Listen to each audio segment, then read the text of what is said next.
All right, good day, good day.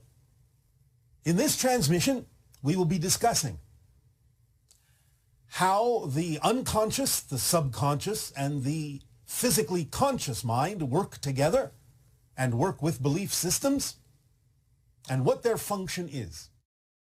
As we have explained previously in other transmissions, your belief system is basically the product of a triad of experiences, the beliefs, the emotions, the thought patterns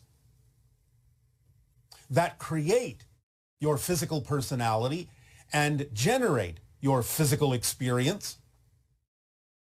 But the triad function, the triad structure, also exists between your physical conscious mind, physical subconscious mind, and physical unconscious mind. Now, as we again have said before, many people on your planet have thought of the subconscious and unconscious mind as somehow being underneath the conscious mind, below the conscious mind, because you talk about the idea of things being buried deeply in the subconscious or unconscious mind, and therefore it creates the connotation, the implication that these levels are actually under or below or beneath your physically aware daily conscious mind. They are not. They are above it. Because if you understand the idea of the higher mind, which sees everything, which knows everything about the path you are taking, the theme you have chosen to explore, which is the portion of your total consciousness that retains the big view and sees more clearly than the physical mind does what is going on and what is happening and why with respect to the theme that you chose to explore as a physical being, you will understand that because the higher mind knows everything, then the idea of the unconscious mind is also a very large repository of information. You may not always have access to it, but by having the largest repository of information, it is much closer to the idea of the higher mind and thus higher than the physical mind vibrationally, because it contains so much more than the physical mind is capable of handling at any particular moment. Next, the subconscious mind also, in many cases, contains more information than the conscious mind requires for its daily operation, its daily functioning, and thus again is above the physical mind. Again, kind of like not only a repository of more information, but here's the critical key. The subconscious functions between the conscious mind and the unconscious mind as a valve, as a filter, as a processing station between the two, allowing some information from the unconscious mind to come into the subconscious, which then gets processed and filtered in a way that it then can be passed along to, passed down to the conscious mind in whatever form is necessary for the conscious mind to receive that processed information in a way that is relevant and works for what the conscious mind needs to know, needs to realize, needs to experience in its journey of physical reality. So the idea of how these work together is that you have the physical mind, which is experiencing directly the physical idea, the physical journey, the physical experience. And you have the unconscious mind, which is the greater repository of all the information that will ever be needed to be experienced in this lifetime on this theme by the physical mind. But you have in between the two the subconscious mind, which acts as the processing center, the filtering center, to be able to filter out whatever it is that the physical mind is not ready to handle, not ready to perceive, whatever is not relevant at that moment for the physical mind to know, but which the physical mind can allow to come through if the physical mind will work on belief systems that would be hindering or stopping that information from being presented from the subconscious mind to the physically conscious mind. So the relationship between the three-part belief system and its connection to the three-part consciousness triad is that the belief systems will work more directly with the subconscious mind, or the subconscious mind will work more directly with the belief systems to create the processes necessary to work out whatever it is necessary to be worked out so that the physical mind can more clearly and cleanly experience the themes of its exploration that it chose while in spirit, and thus allow itself to clear out those belief systems, which will allow the subconscious mind to process things more efficiently, to let things through from the unconscious mind more quickly in a more accelerated way, so that there begins to be less barriers, so to speak, less imposed barriers, artificial barriers between the physical conscious, subconscious, and unconscious mind. But while those barriers exist, because of whatever the belief systems say the physical mind does or doesn't wish to experience at that moment, either just through timing or through fear, then the idea is that the more you let go of those fear-based beliefs, then only the timing issues will be what allows the subconscious mind to process information from the unconscious and let it through to the conscious mind in a more timely fashion without being inhibited by any fear-based beliefs that the subconscious mind may be taking its cue from to hold back that information until the physical mind feels that it is absolutely ready to handle the information. You have a very, very, very large repository of information and knowledge in the unconscious mind. And therefore, based on the belief systems that allow you to determine when you are ready to be more of yourself, to explore and expand and be aware of more of who you are, the subconscious mind acts as that brake pedal, so to speak, that allows you to determine with your free will and your willingness to process and let go of your fear-based beliefs exactly when you believe you are ready to handle more information and allow the subconscious to process things more efficiently, more quickly, and allow yourself to receive more information that is being held in the unconscious mind that is representative of much more of the theme that you chose to explore as a physical being. So this is how these three components of consciousness in physical reality work together, kind of like a gas pedal, brake pedal sort of system in trinary fashion, to download whatever information to you you are ready to receive based on how ready you are to know yourself more fully, based on how ready you are to be more aware of the themes you chose to explore, based on how ready you are to let go of those fear-based and limiting beliefs, negatively speaking, and bring them into positive realization. So you are, as the physical mind, in a sense, in the driver's seat with your hands firmly on the controls of what will allow the subconscious mind to bring through, to process through the information from the unconscious that can reveal to you more about who you are in a very inspirational way, giving you much more aha moments in life, as you say, allowing you to know yourself more deeply and to understand more clearly the theme that you chose to explore, which gives you more insight into where you're heading. In a sense, opening up the idea of whatever probable reality futures are more conducive and more in alignment with who you truly prefer to be, and allowing the theme that you chose to explore to be more informative as to what choices you can make more clearly, giving you discernment to understand what is and isn't true for you, and allow you to move forward in life, in your physical reality experience, in a much more joyful way. So this is how these components work together. Ponder this, let it sink in, absorb it, and continue to let go of those fear-based or negative beliefs, only allowing the timing issues to remain so that what is truly relevant for you in this moment, at any moment in the present, to come through efficiently without hindrance, without inhibition, and allow the subconscious and unconscious portions of your consciousness to work more fluidly together with the conscious mind. We thank you for allowing us to share this with you today.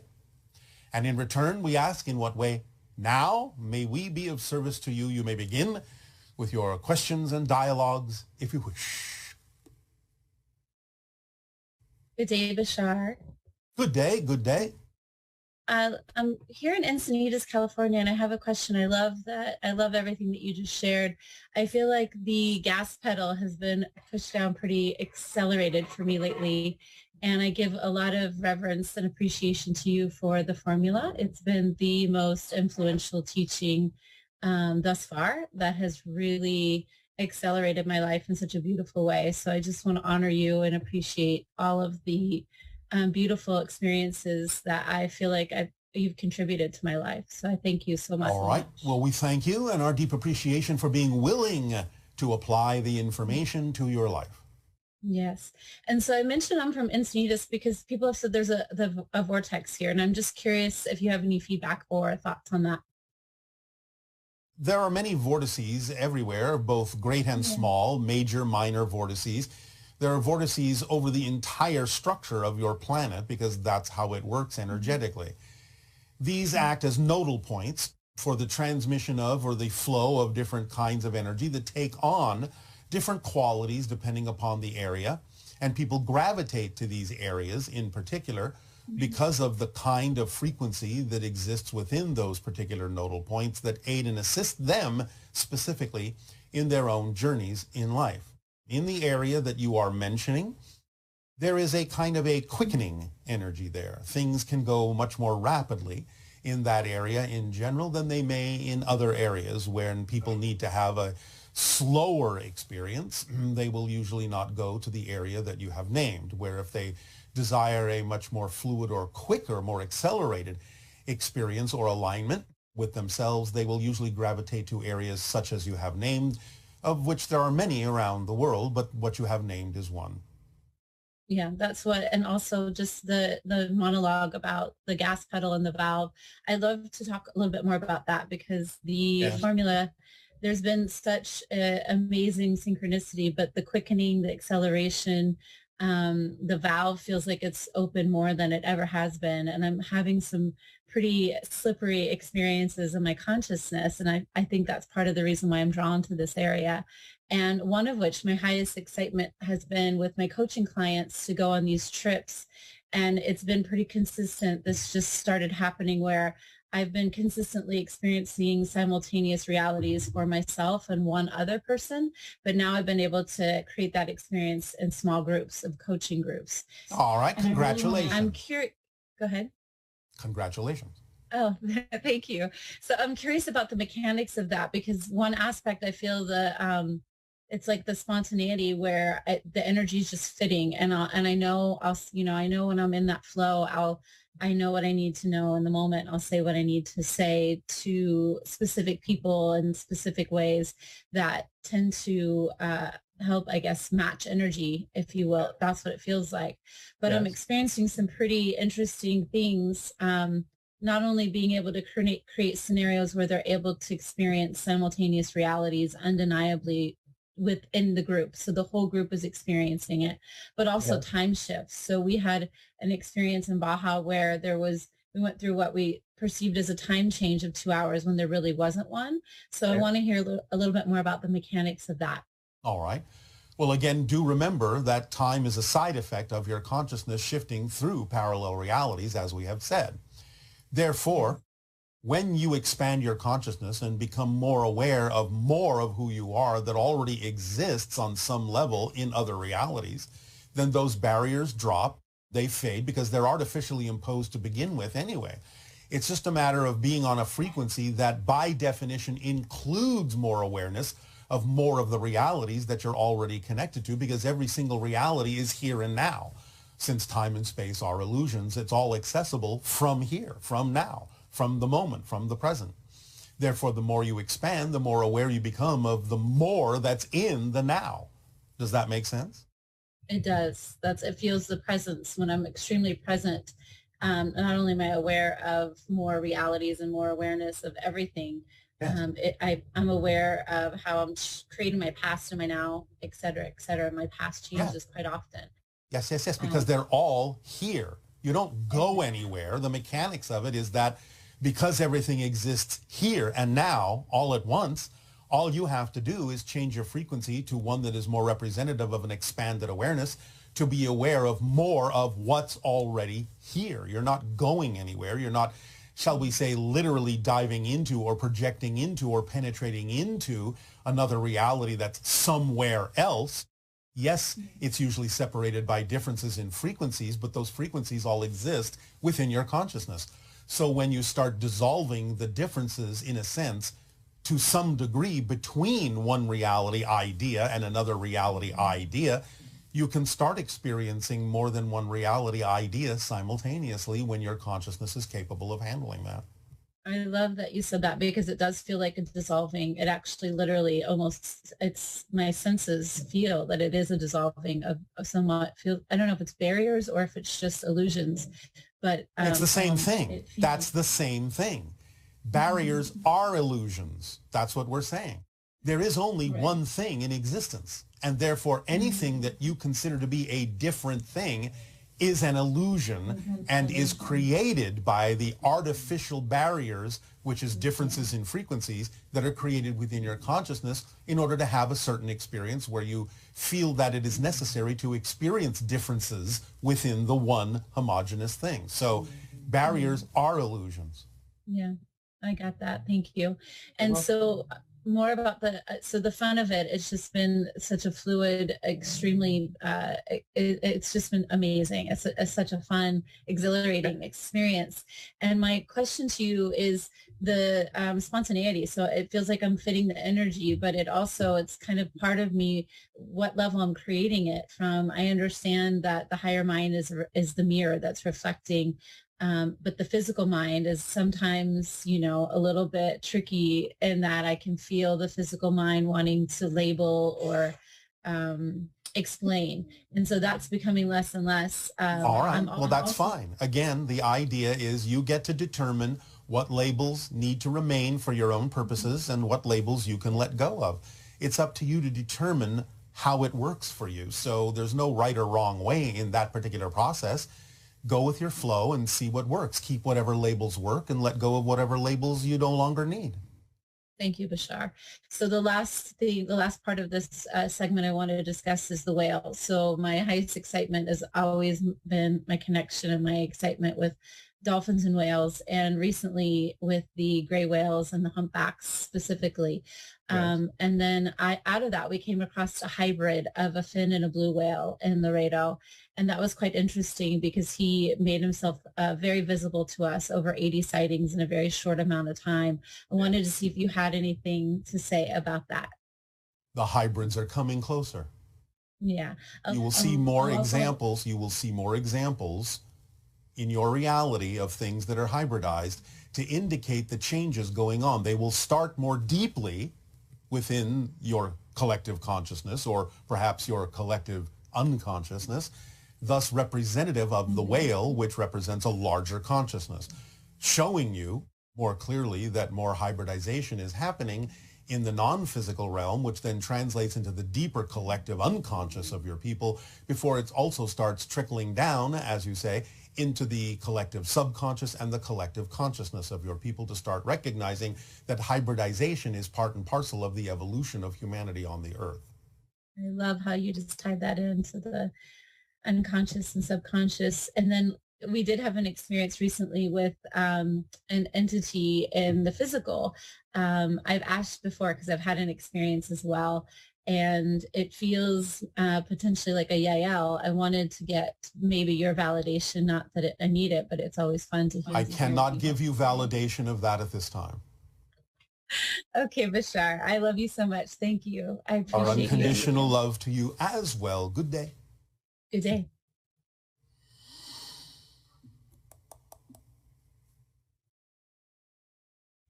Hello, Bashar. So I've been wondering about, I know how we switch Earths billions of times per second, right? I was wondering how this affects us in our sleep. Does sleep affect the Earth that we wake up in? Do we wake up in the same Earth that we went to sleep in? Does what we do in our sleep, our consciousness, the dreams that we have affect which Earth we wake up in any way? That's it. Thank you. Yes, you never wake up in the same reality. Since you're shifting billions of times a second, even while you're awake, you're never in the same reality. And sleep allows you to do several different things, because when you're out of body, you can go to the template level of the physical reality and make different kinds of choices and changes within relevance to the theme you chose to explore. And you can do things in a slightly different way, but you are never in the same reality. But yes, sleep can affect the reality you wake up in. Not that you are not always in a new reality, but it can be a slightly different reality than you might otherwise have woken up in had you remained awake. Hello, Bashar. I hope Good you day. have a wonderful day. Of course, always. This is my first time meeting you, so I'm very excited. All right, so are we. So one of the questions I have is, children, when they're young, often tend to see beings when when it's nighttime and they are supposed to go to bed and sleep, Yeah. and the lights are out, and Yes. you know, is there an ability that children have to see things that are like in a different dimension or reality or something? Yes, because they haven't unlearned that yet, because they're not fully focused yet on the idea of physical reality as the only thing that they should pay attention to. Children are still newly from spirit and still retain the ability to see into other dimensions. It's natural for most children. So the idea is that many children on your planet will learn to stop doing that, although now in this day and age, they don't have to really learn that. They don't have to focus quite so strongly on the idea that there is only physical reality. They can still experience the themes they chose to explore as physical beings without necessarily losing the ability to perceive beings from other dimensions. So this is something that is new for your society in general on a large scale. People on your planet have always had this ability from time to time, but it used to be rare. Now it's becoming more common. But yes, in general, children on your planet are still closer to spirit than they are to physical reality, and for quite some time may still retain the ability to see into other dimensions until, for some reason, if there is a reason for them to focus only on their physical theme, then they may close that facility down for a while. And then it may return later in life when they are through exploring certain things. But yes, it's a natural ability that most children have. And is there a way to facilitate the coming back of this ability? Yes, to follow the formula that we have shared with all of you. Okay. Okay. Now, there are also many other techniques. Basically, you can attract through synchronicity whatever technique may work for you. Whatever permission slip will be best aligned for your vibration. But in general, those things will also arrive in your life if you do, in fact, follow the formula. It happens automatically. Okay. Thank you. Yes.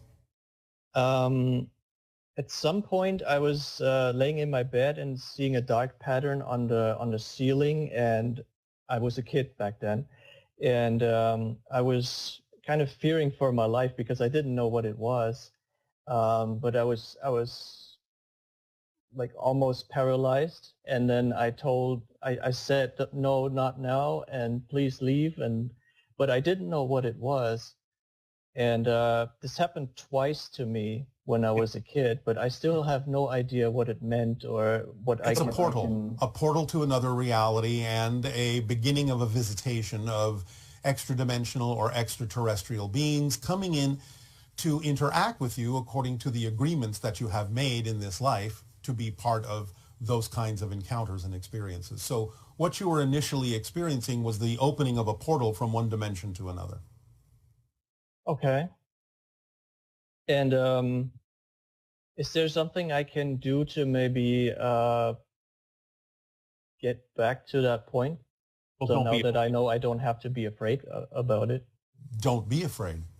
And again, follow the formula. Be more open to investigating and researching the encounters that exist between extra-dimensional and human people on your planet.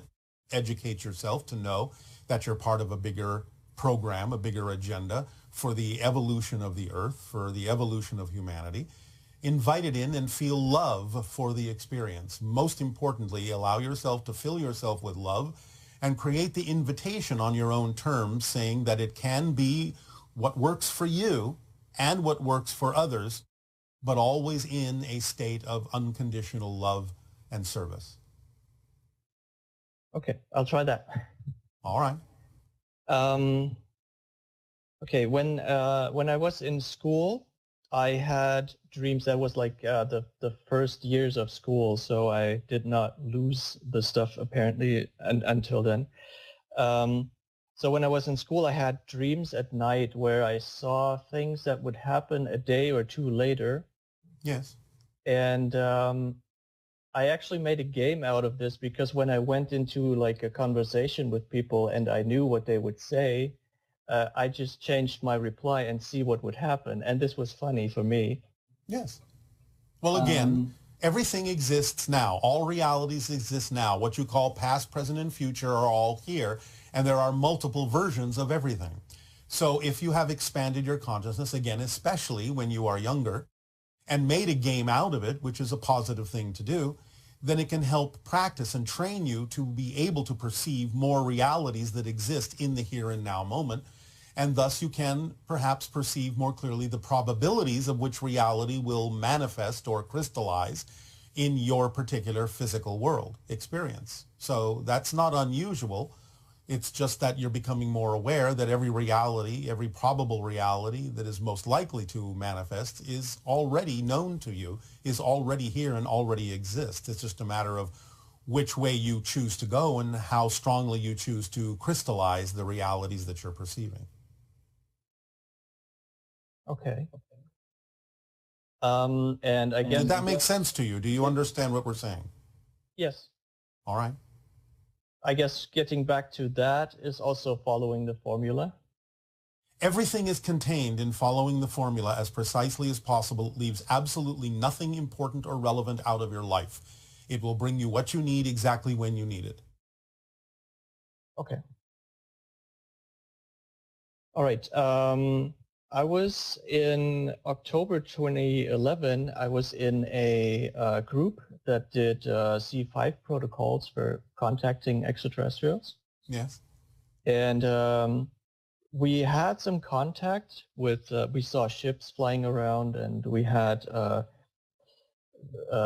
high strangeness events or things that happened that were strange. All right. Well, congratulations. Thank you. And when we did a meditation for contacting extraterrestrials, it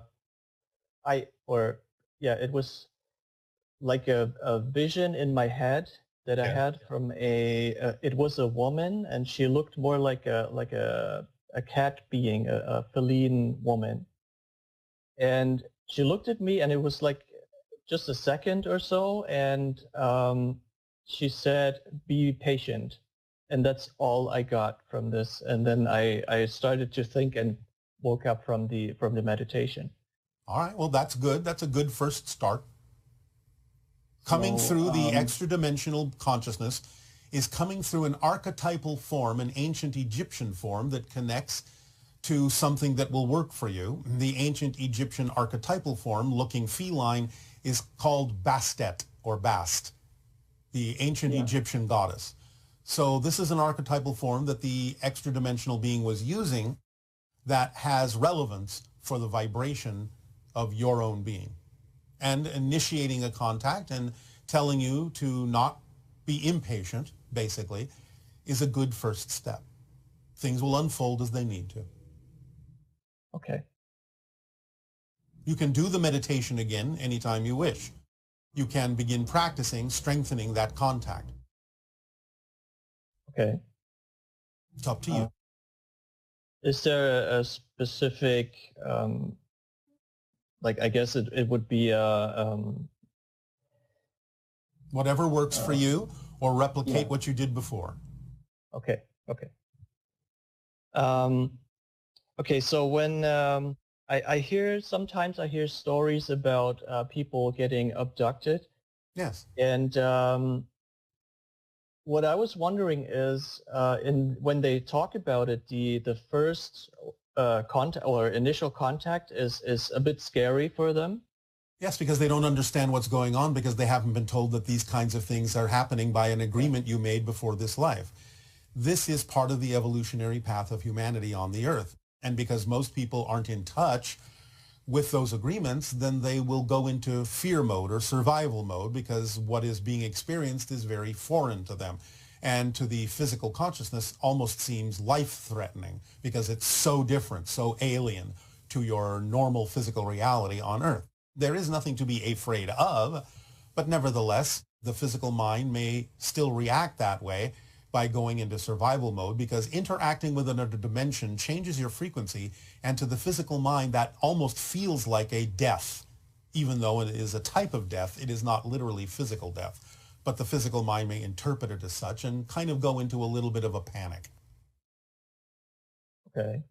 But you can get used to it, and this is what we talked about earlier. Open up in the idea of love.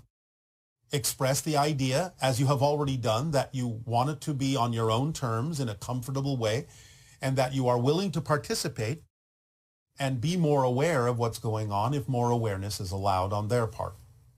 So approach it that way, and things can smooth out. Does that help? Yes. Thank you. Then I will wish you pleasant dreams. Thank you. Good day.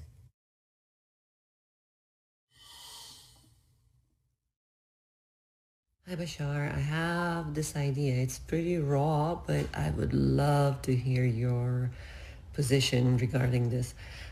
So I heard recently scientists talking about anti-energy, as in something that keeps existence expanding, as in something that could keep the wormhole open. And it resonated with me because I feel the same way when I clear a limiting belief back to zero, when I clear it back as in reverse to a place where it never existed. I feel that there is a huge expansion going on inside of me. And I felt that we can do something, we can return something to zero, thus creating this anti-energy inside of us and thus creating a real expansion. Is it possible to absolutely reverse the limiting belief, to bring it to zero as if it never existed? And does that create a real expansion? I would love to hear your opinion. Thank you. Yes.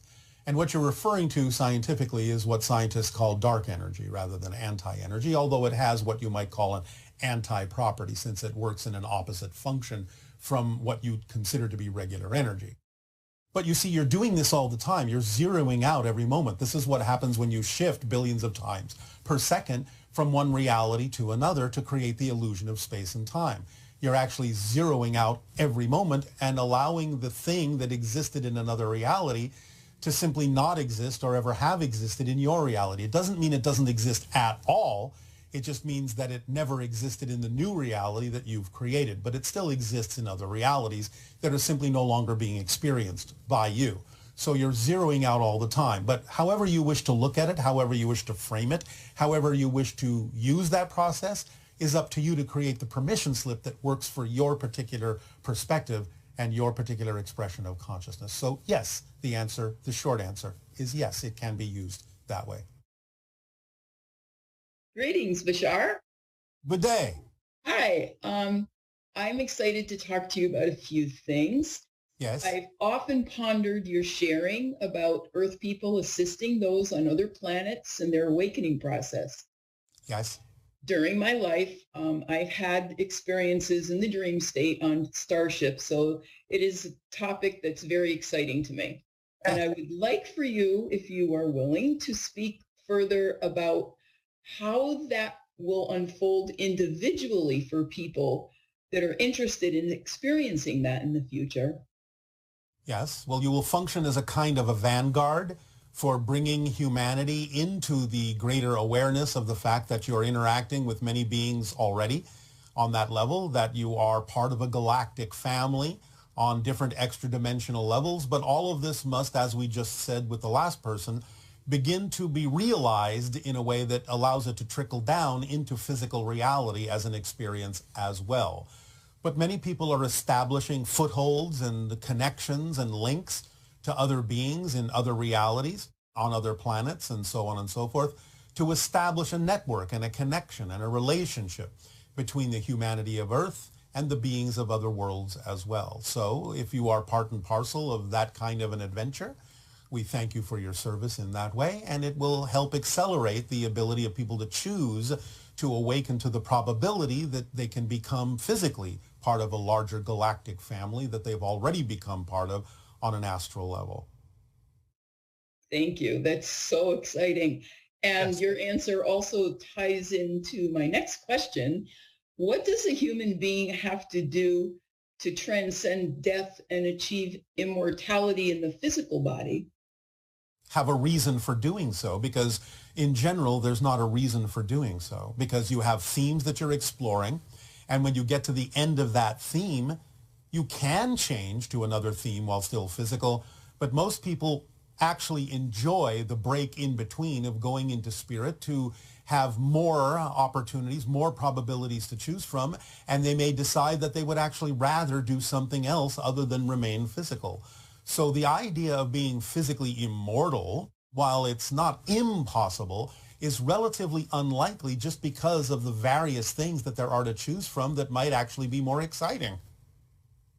Now, many people on your planet can be much more long physically lived. That's fine. It's just that most people will actually not choose physical immortality unless there is a really good reason to do so. But generally speaking, people will find that the reasons they might choose to be immortal are actually better served by actually going back into spirit. Okay. Thank you. You're welcome. I would enjoy having you tell us something new, lofty, exciting in our probable near future that we can focus on to assist in bringing it to full manifestation. There will be an increase in sightings of what you call UFOs in the years to come, in the next decade at the most, leading up to the idea of solidifying the open window of contact. So look for more sightings, listen for reports of more sightings, and listen for the ones in particular. One moment.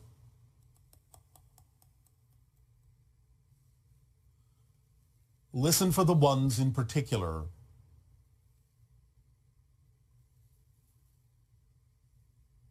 that seem to appear in areas that are connected to the concept of conflict, and see what that does to the people in the area witnessing those craft. That is all we are allowed to say. Much appreciated. Our appreciation to you as well. Thank you. Good day. Good day.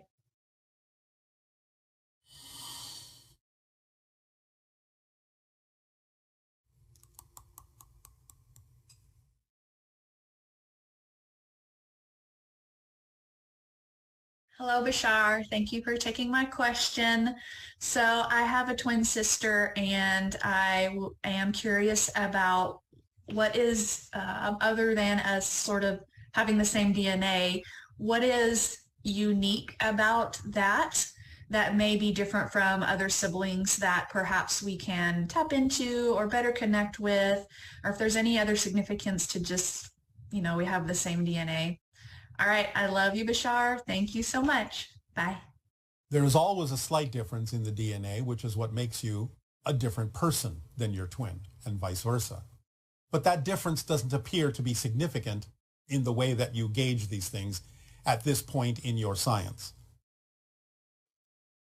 Twins have exhibited, as many of you know, certain kinds of telepathic or psychic bonds because the similarity in your physical structure creates an ease to some degree, not that every twin takes advantage of this, but creates an ease to some degree of creating a similar vibration. Remember, telepathy or telempathy is the result of being on the same wavelength as someone else and having the same thoughts at the same time. You're not actually reading their mind, you're reading your own mind because you're on a similar wavelength, and thus on that frequency, you can only have certain thoughts that are germane to that frequency. So being a twin can enhance the idea of telepathy between you because you're already physiologically so similar that the vibrational difference between you isn't so great that you can't easily get into sync with one another and have the same thoughts at the same time. That's one advantage of twinness. At the same time, there is a polar opposite to this idea. It allows you as seemingly, and I say this loosely, seemingly the same person or a similar person to have different experiences and different vantage points that you can share with one another. So it would be like saying, well, what if I did this instead of that? So twins can actually allow you to follow two different paths and two different themes, but as an extension of the same oversoul, as if, well, what if I live that life instead of this life? And what if I live that life instead of this life? And then compare notes as if you had lived two lives simultaneously from the oversoul's perspective. Good day, good day. Great day to you, Bashar. How are you? Perfect, and you? You're welcome. So to begin, I wanted to, I've been studying the Abraham teachings. Yes. And a lot of times they'll ask the questioners, do you believe that you're vibration and energy? And I can't ever say yes to that. So I was hoping that you might aid me in getting to know how I can get my mind to know that everything is made of vibration and energy, including me, like my mind knows how to pick up a pencil. Well, have you studied even your own physical, scientific quantum mechanics? I've tried, but it just goes over my head. Well, take your time. But the idea in general is that everything is about resonance. Everything is about frequency. That's how you differentiate. Let's start at the beginning. Do you understand the concept that there is simply one unbroken, homogeneous existence? I don't know. I'm sorry. All right. Let me put it even more simply. Do you believe in cake? Yes. You're familiar with cake? Cake, yes, that you eat? Yes, cake. Yes, yes.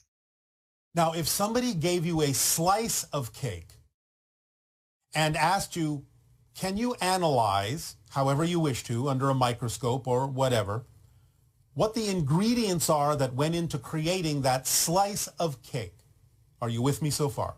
Yes, yes. Does that seem like a thing that is relatively simple to do? To analyze it all? No, not well, under a microscope, probably yes. All right, thank you. And let's say you do that and you find, well, there is milk in here, and there are eggs in here, and there is flour in here, and there is chocolate in here, and there is sugar in here.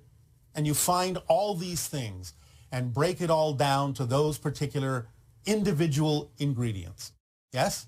Yes. You're with me so far? Yes. All right. Each of those things are made of atoms, yes? Yes. You understand that, yes? Yes. Well, what makes sugar different from chocolate? I don't know.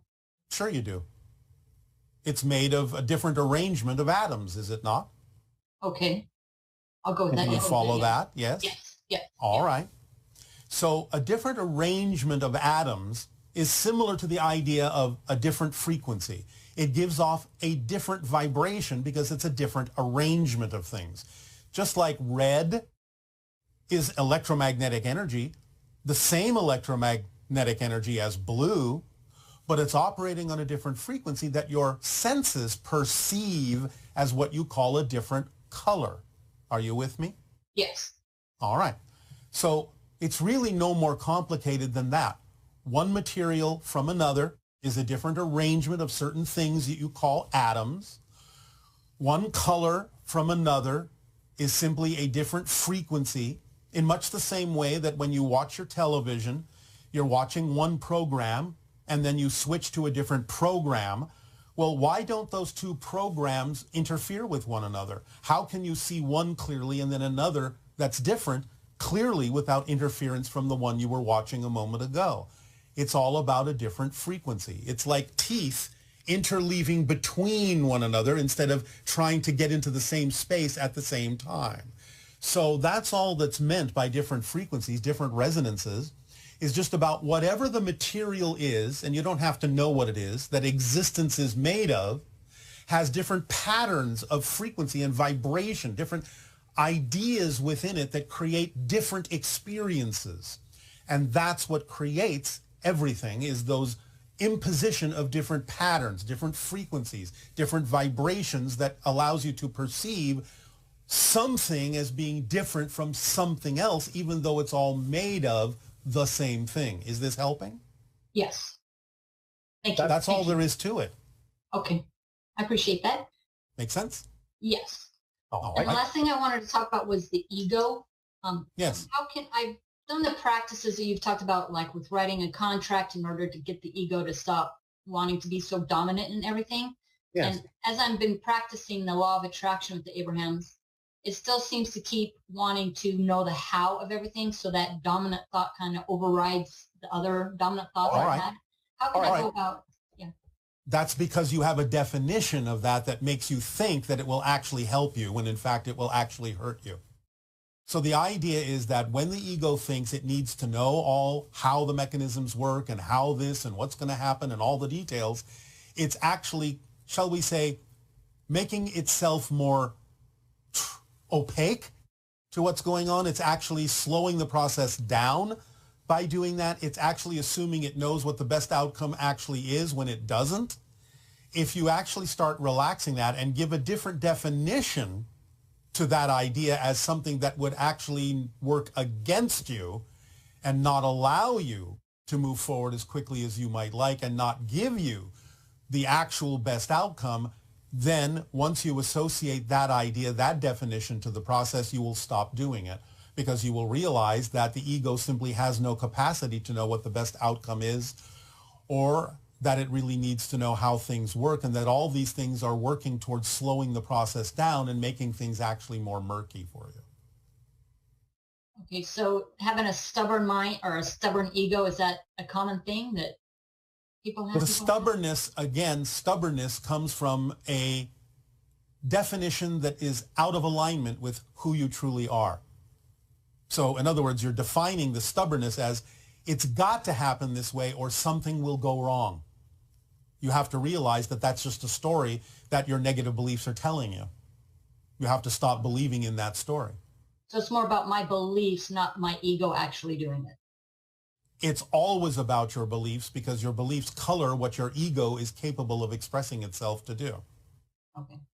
So go into the beliefs and say, stubbornness is just an insistence that if I let go of doing it this way, something worse will happen. That's a belief that the negative belief is trying to get you to buy into, so you won't let it go. This is how beliefs perpetuate themselves. The negative ones will use fear to perpetuate themselves. It's not malicious. It's just how they're structured, because if beliefs, both positive and negative and neutral, don't have a way of perpetuating themselves, then you can't have a physical reality experience, because physical reality isn't real. It's only the product of what you believe to be true. It's only the product of your focus. So the idea of buying into a negative belief, if you happen to have bought into it to begin with, is that the negative belief is going to continue to try and perpetuate itself by feeding you more negative fear-based beliefs, so you won't let it go. You have to understand that what it's telling you is not a fact. It's just a story to perpetuate itself, and that you can change the story and everything will be fine. Gotcha. Does that help? Right. It does. Yeah. Thank you so much. And I hope you have a great day. And So welcome. thank you so much for your time. Bye. Always. All right. Thank you. Bye.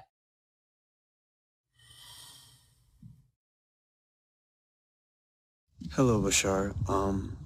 The other day I was reading some channeled material from the Arcturian Council, where they were describing that we are here to experience the ultimate experience of knowing ourselves from finite beings to infinite beings. And, you know, that's cool, but it just seems like I I feel like I have this perspective that, you know, we're just kind of like bored as high dimensional entities, and we kind of just want to, you know, play a game to, you know, experience ourselves as separate.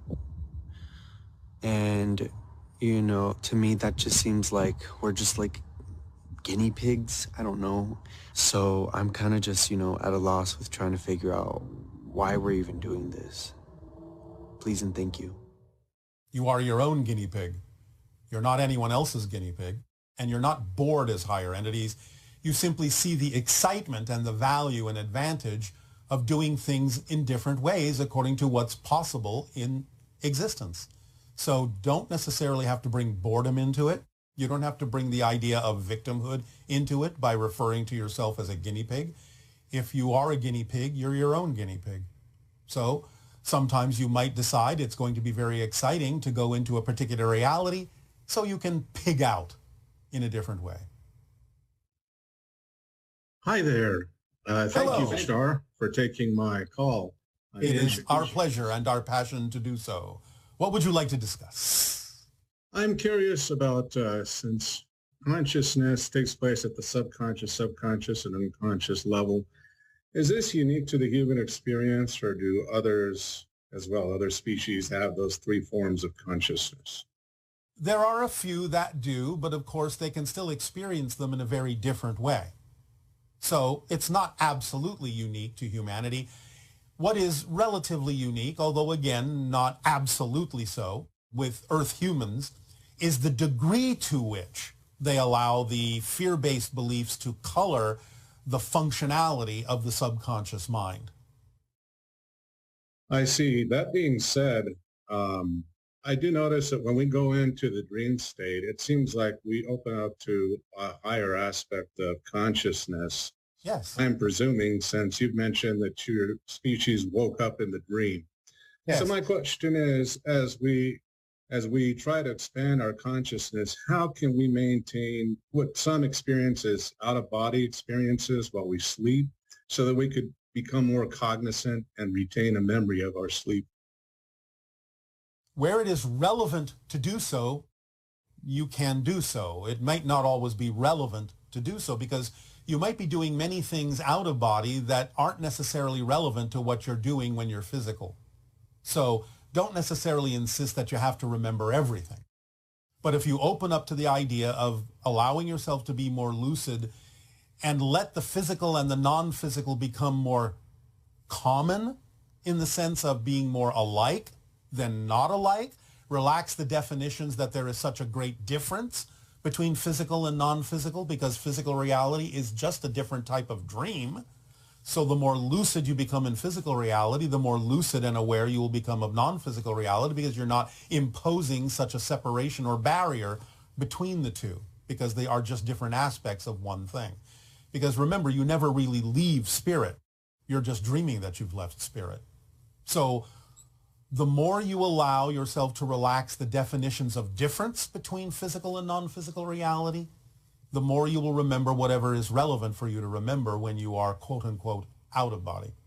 Does that help? Yes, it does. And to that end, I find it kind of synchronistic that we're dealing with a species that doesn't use memory in the same way that we do. Yes. And yet we're going through an experience of coming into incarnation with no memory. Well, some of you, not all of you. Many of you do have memory. Is it also part of the expansion to be able to recall, to bring forth the memories? In general, yes. But again, it depends on what's relevant for the theme that you chose to explore. It's not necessarily relevant for everyone to do it that way, but it is becoming more generally possible and probable with the children being born on your planet over the last few decades, yes. So along those lines, I could develop it if I chose that theme, because I feel like I'm exploring consciousness as a theme, and to that end, I seem to have woken up to some of the clairaudience experiences, and it's like when I leave the dream state, I wake up hearing conversations ensue or take place that apparently I'm doing while I'm dreaming. Yes, all right. So again, that may be part of the process of creating more similarity between physical and non-physical reality for you by crossing that divide, by allowing conversations and awareness to cross that divide and start leaking into your physical reality from the non-physical one. I was also curious if I had an experience in 2008 where I actually have a recollection of being on board a ship, but I don't know who those beings are. Would it be possible? Would you be able to determine that? Well, most likely you're dealing again with grays and hybrids because that's the typical people you will be dealing with regard to those memories of being aboard ships. It doesn't mean that there aren't other beings there from time to time as well, like the mantis and so on and so forth. But in general, it will mostly be the grays and the hybrids. Sometimes you'll get the things like tall whites and other kinds of beings that have references and familiarity to some people on your planet. But again, generally, hybrids and grays. And so when those exchanges occur, are we in some form of astral where, we meet halfway from where they're at? Usually, not always, but usually. Sometimes there is actually an altered physical reality in which you still are kind of physical, but not exactly in the same physical reality that you consider to be your physical reality when you are, quote unquote, awake. I see. It can just be a shift into a parallel reality that is very similar to yours, but also contains qualities of the astral realm. I see. All right. And so I also do recollect having an experience being out of body when I was in the hospital in a certain case. At that time, I had a being actually, I think, assist me in coming out of body because I was dealing with a lot of pain. Yes, that's not uncommon. It's not uncommon to have your guides or other beings help in those situations. Yes. I found it fascinating because when I got out of the body, the being was actually looking at me above the hospital bed. And so I could see myself and I could see the being, but he wasn't looking at me in the bed. He was looking at me directly where I was out of body. Yes, because you were more in that being's reality at that point. The body in that sense was in another reality that is not necessarily as relevant to that being. And so once again, I guess, unless it's part of my theme, those memories of what took place when that took place seem to elude me. It's all right. Again, you remember enough at the moment. Take the energy, take the experiences, and move forward in your exploration. Don't necessarily think that you always need to look back. Great. Wonderful. All right. Sounds great. I appreciate the time, and I wish you unconditional love and gratitude for your service. Unconditional love to you as well for yours. Thank you. Good day. Good day. And pleasant dreams.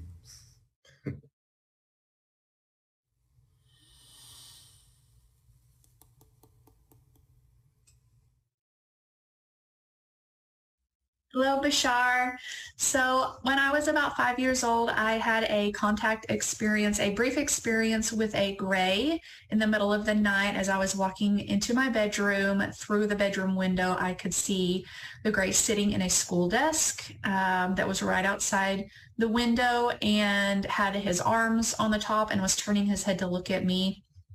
And I have thought over the years that perhaps the school desk had some type of significance or connection to the fact that I was meant to teach, or that was my passion. And I have taught and have done a lot with education and coaching and things like that. I've sort of dabbled in some of that more recently.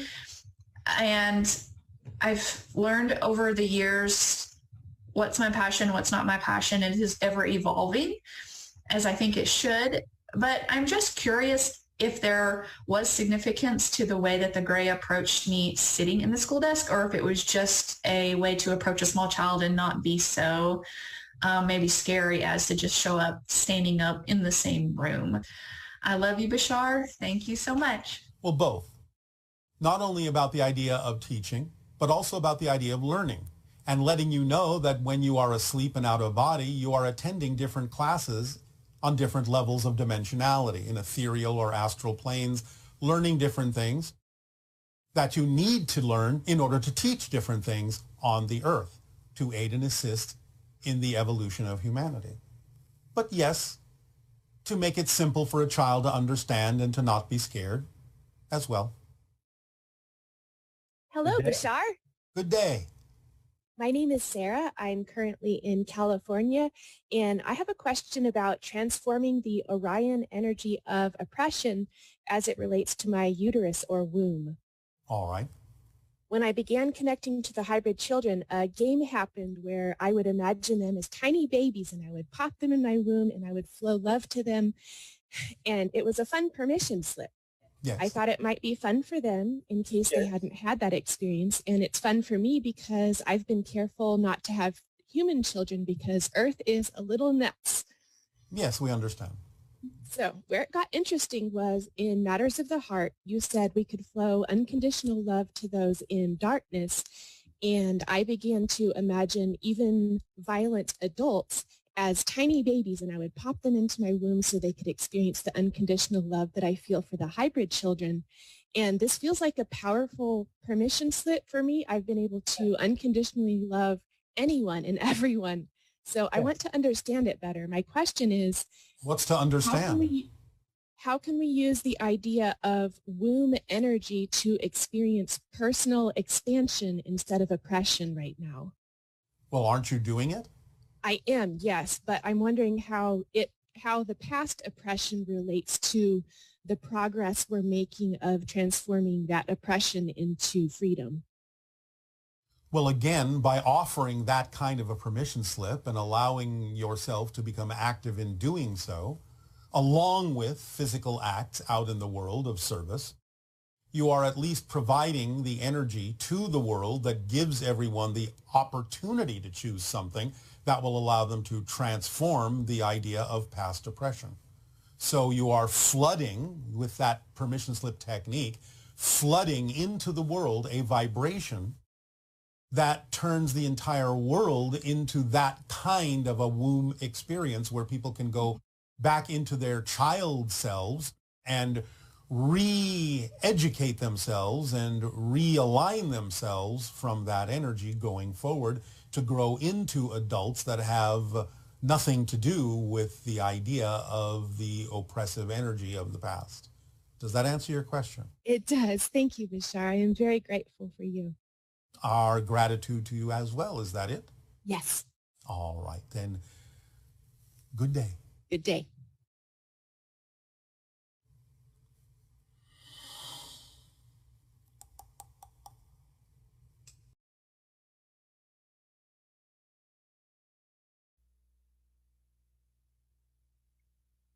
Hello, Tadeo.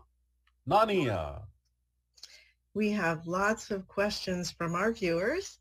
All right. Okay, the first one.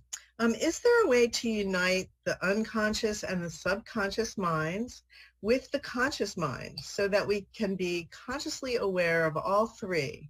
And would there be an advantage to our physical experience that way? As long as you are physical, you will not completely dissolve all three, but you can allow them to work more efficiently together and mirror the physical version of a higher mind. But while you are physical, all three are somewhat necessary so that you can experience timing and processing of whatever information your conscious mind truly needs at any given moment.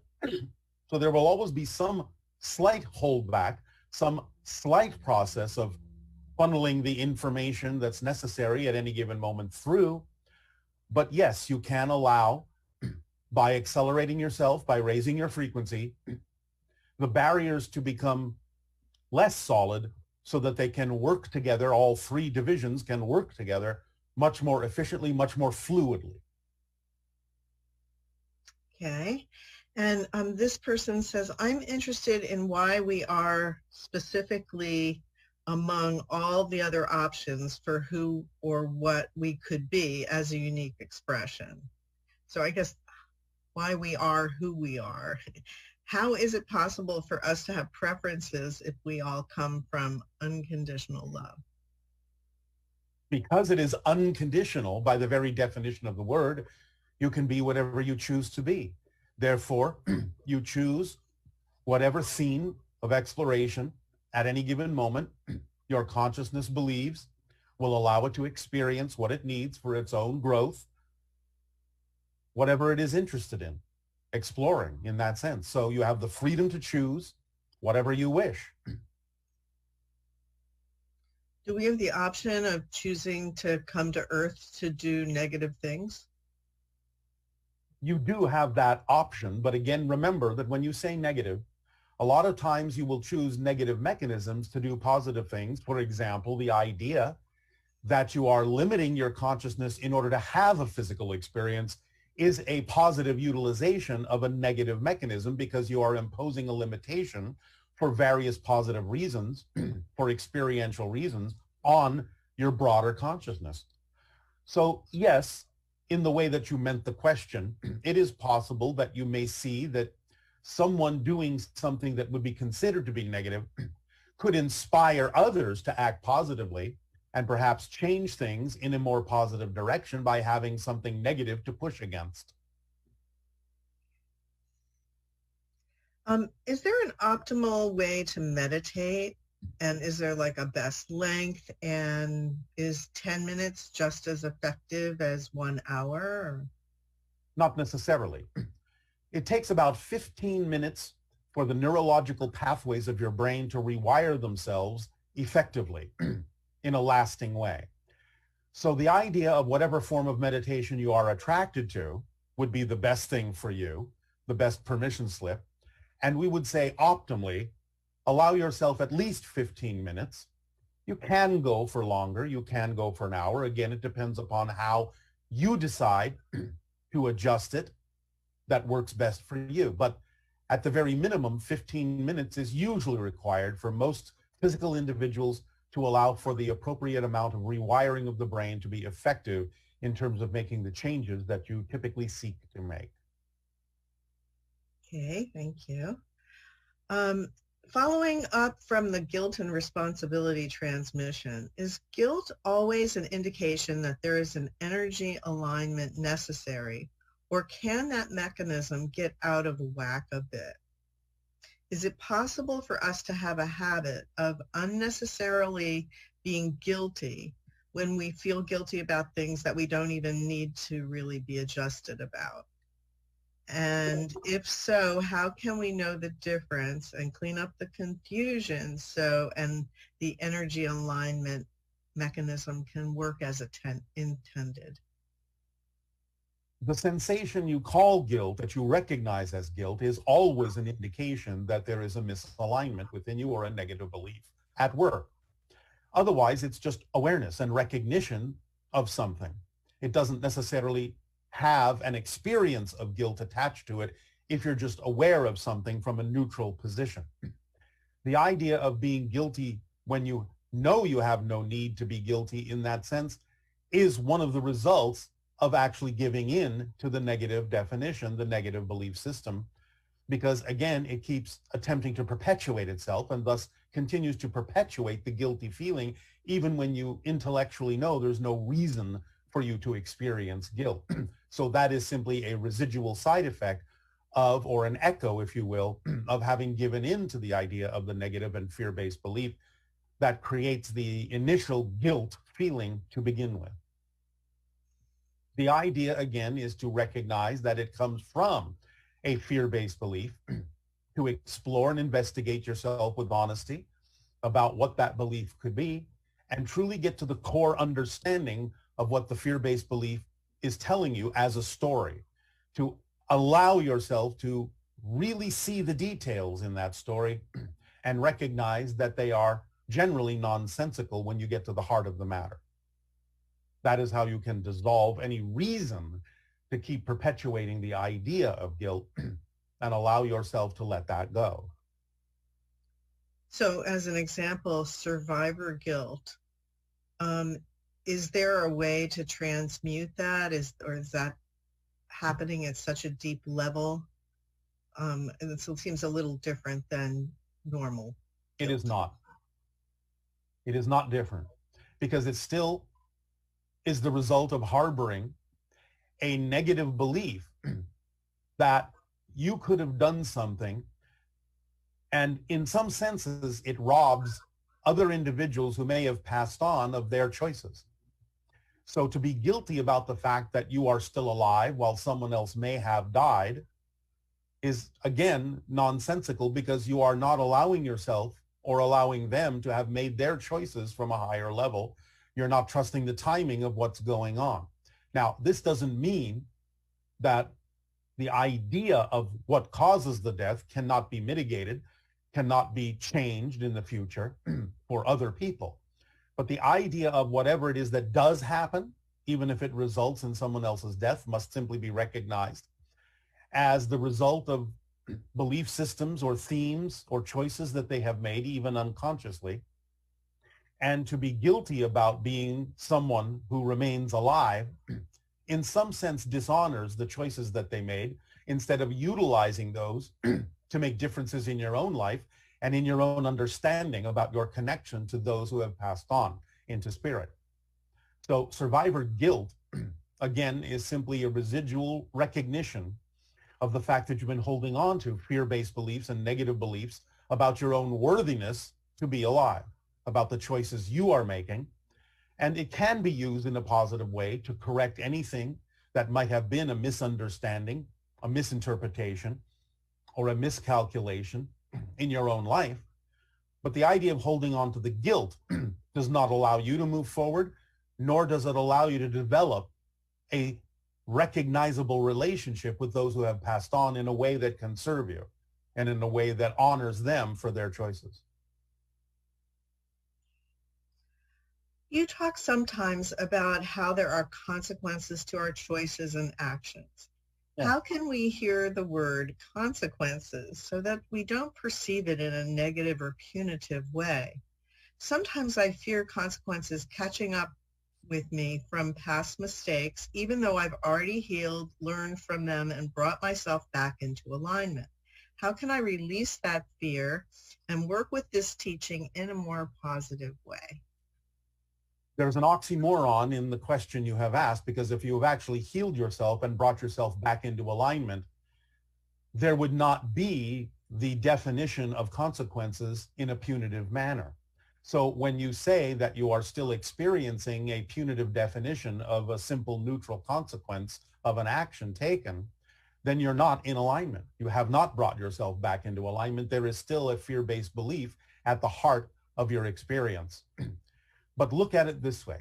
A consequence is simply the neutral result of an action taken. Let us say, for example, you simply drop a ceramic cup. The consequence of dropping it may be that it actually shatters on the floor. Is the shattering on the floor a punishment? No. It is just the neutral consequences of having dropped the cup in a gravitational field. The fact that you would say, oh, I am being punished now because the cup shattered, is simply the result of a nonsensical negative belief system. So by recognizing the nonsense in the idea of defining something that is simply the neutral result of an action taken, but keeping upon it the idea of self-judgment, then you can more easily separate the concept of punitive definitions from a neutral consequence. Can you tell us the best way to follow the higher mind? How can we trust and understand its messages? And is it possible to follow the messages of the higher mind without first working with the shadows of the subconscious mind? Again, this is a slight misunderstanding of the formula that we have shared with all of you. Following your passion is what allows you to determine what to let go of so that you can more readily follow the higher mind's guidance, which comes to you through passion. Remember, the toolkit that is contained when you act on your passion contains the reflective mirror that brings to your attention the idea of any belief within you that is out of alignment with your true vibration. So by acting on your passion and allowing the ideas to come up that may be out of alignment and working with it to let it go, you actually give yourself more ability to have more discernment and deal with these ideas of negative belief systems more easily in the future. So it is the very act of following your passion that brings these things to your attention, because bringing these things to your attention is part of your passion. Okay, thank you. Yes. Does listening to subliminal messages or a recording of affirmations while you sleep in order to tap into your subconscious mind have any benefit to us in creating the experiences we prefer? Can it expedite us raising our vibration to match the experiences we prefer to have, as having good health or abundance or money? Or is it just another permission slip that will work for some and not for others? Does the subconscious mind need a permission slip? Yes, it is a permission slip, because everything in physical reality is a permission slip. Will it work for some and not for others? Yes. Is it effective for some? Yes, because it is a permission slip that they've gravitated to, been attracted to, and it is the attraction that usually indicates it will work for the person who is attracted to use that particular permission slip. So in that sense, it is a simple answer of knowing that it is something you are attracted to, that at least will temporarily work for you while you are attracted to it, and can be effective for those that align with it in terms of their belief system. But it's up to you to recognize also that it may change for you. So go with the flow. Whatever it is you're attracted to as a permission slip, by all means use it for the length of time you are attracted to it. When you're no longer attracted to use it, you'll find that something else will work for you. That's part of your evolutionary growth. Can you mention some of the ways that our higher mind communicates with us? It communicates primarily through, again, the sensation of objects or situations and circumstances that contain more excitement and passion or attractiveness or curiosity than any other.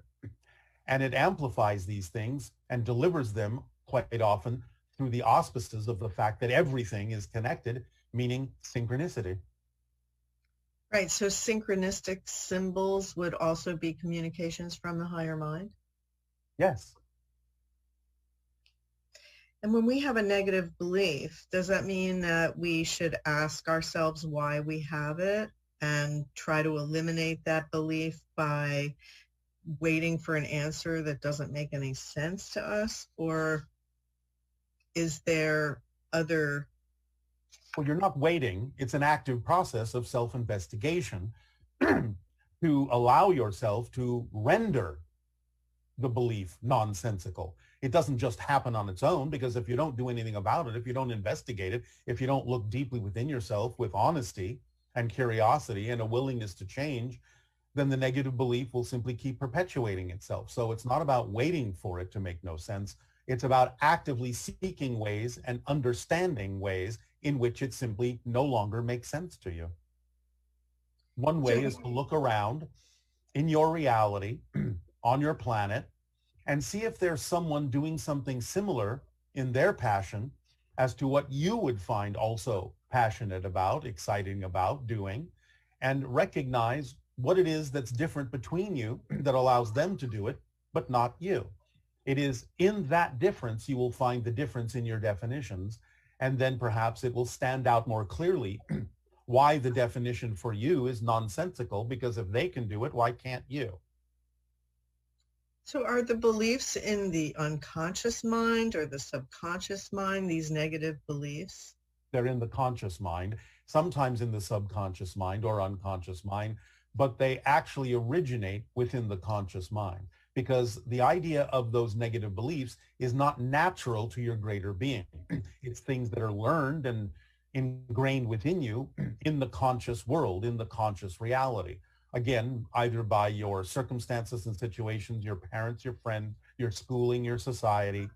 These are all introduced into the conscious mind. Aspects of these then beliefs, negative beliefs, filter into your subconscious and unconscious mind when you are given perhaps contradictory information that you don't know how to process, don't know how to handle. So you store them in the subconscious and unconscious mind to be released later when you might gain enough information and knowledge and experience to be able to understand them at that point, bring them back into the conscious mind to determine for yourself at that point what it is that's nonsensical and irrelevant for you and what it is you determine you will keep believing in.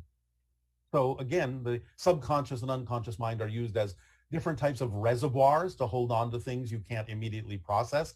But all of these negative beliefs are, in a sense, received by the conscious mind. Now, the only exception to this, and it's not really an exception, but just an augmentation, would be that if you have decided as a spirit to come into the reality with a certain theme you will explore, then you might allow the conscious mind to be, shall we say, more open to receiving some of these negative and fear-based beliefs that you will then use in your process to overcome and, shall we say, transform, so that you can fulfill the theme that you chose to explore. But the fear-based beliefs are still received by the conscious mind, even though you make, shall we say, set up a likelihood of accepting them from a higher level to begin with, as a representation of a theme that you will choose to explore.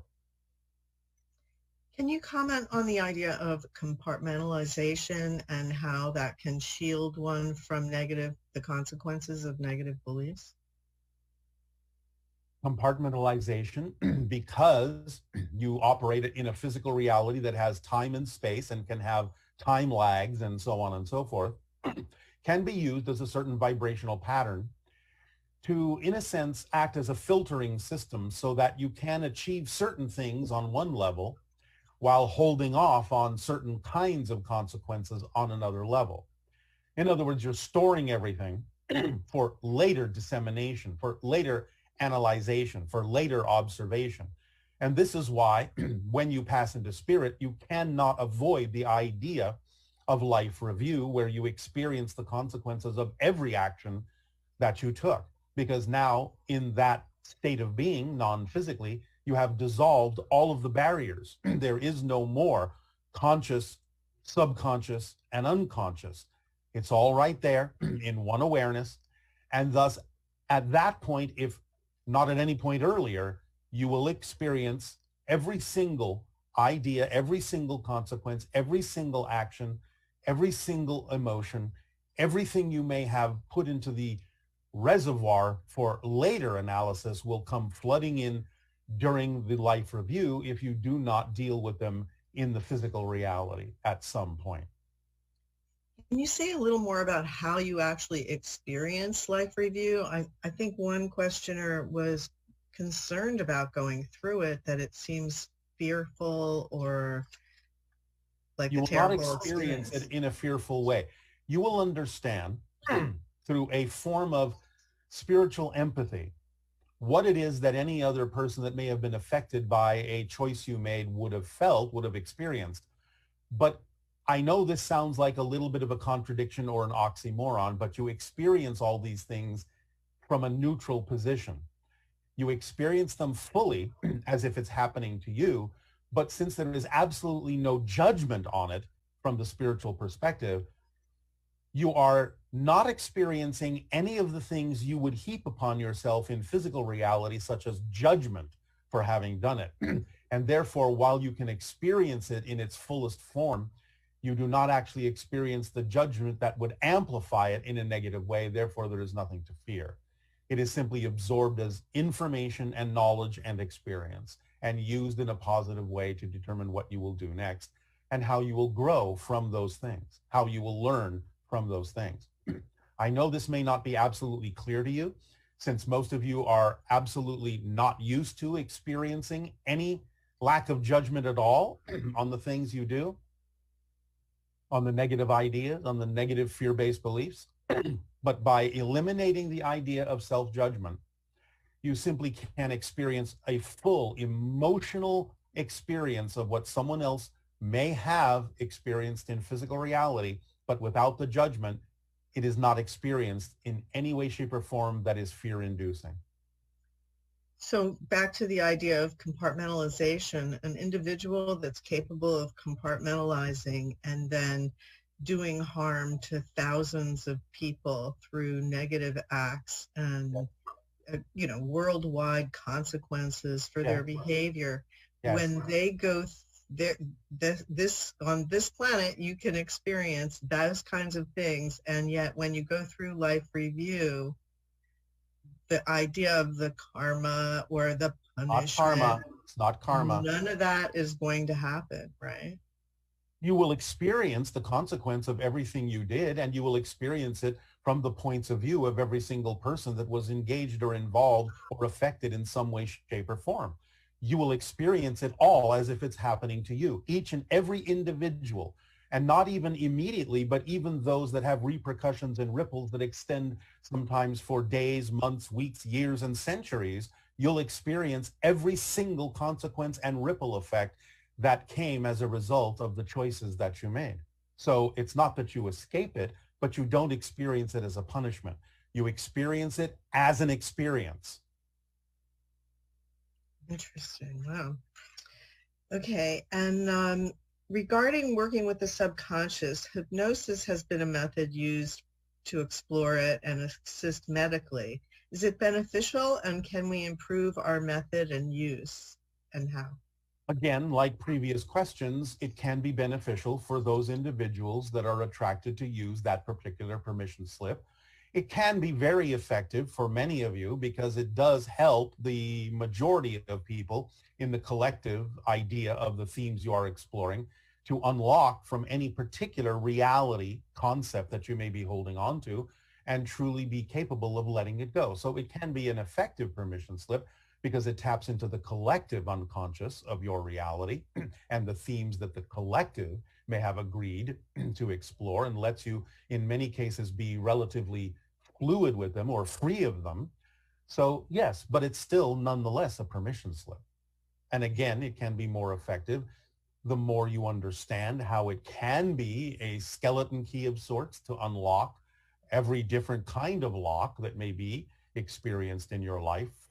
But again, it's up to the individual to decide whether or not that's something that they will gravitate to, that they are attracted to. Remember that you're hypnotizing yourself all the time anyway to believe certain things that aren't necessarily real, at least temporarily so. So all of you, in that sense, in order to have a physical reality, are under the influence of different types of hypnosis. Okay, and is the subconscious mind like a doorway to the higher consciousness? Is the subconscious part of the mind or the higher self? It's part of the mind, but it is the part, again, that acts as a go-between between the physical conscious mind and the unconscious mind to determine exactly what portions of information that reside in the unconscious mind and the higher self the physical mind is ready to process. So it acts as a kind of a gatekeeper, the subconscious mind, to let through whatever the conscious mind feels it is ready to deal with in terms of facing different belief systems and processing them and letting the negative ones go. So, of course, everything is a reflection of what the higher mind chose to experience, but it is a specific part that acts as a gatekeeper for what the conscious mind is ready to deal with. Okay, and what, if any, impact do things like autism, ADD, and things like that have on the triunal structure and the way our belief systems are formed? I'm going to put this very simply.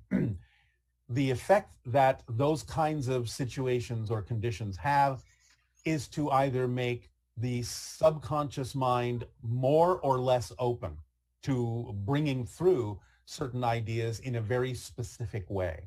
So in other words, the subconscious mind may now be relegated to bringing only certain things through, but bringing them through more fully than it ever would for a quote unquote typical trilateral conscious mind.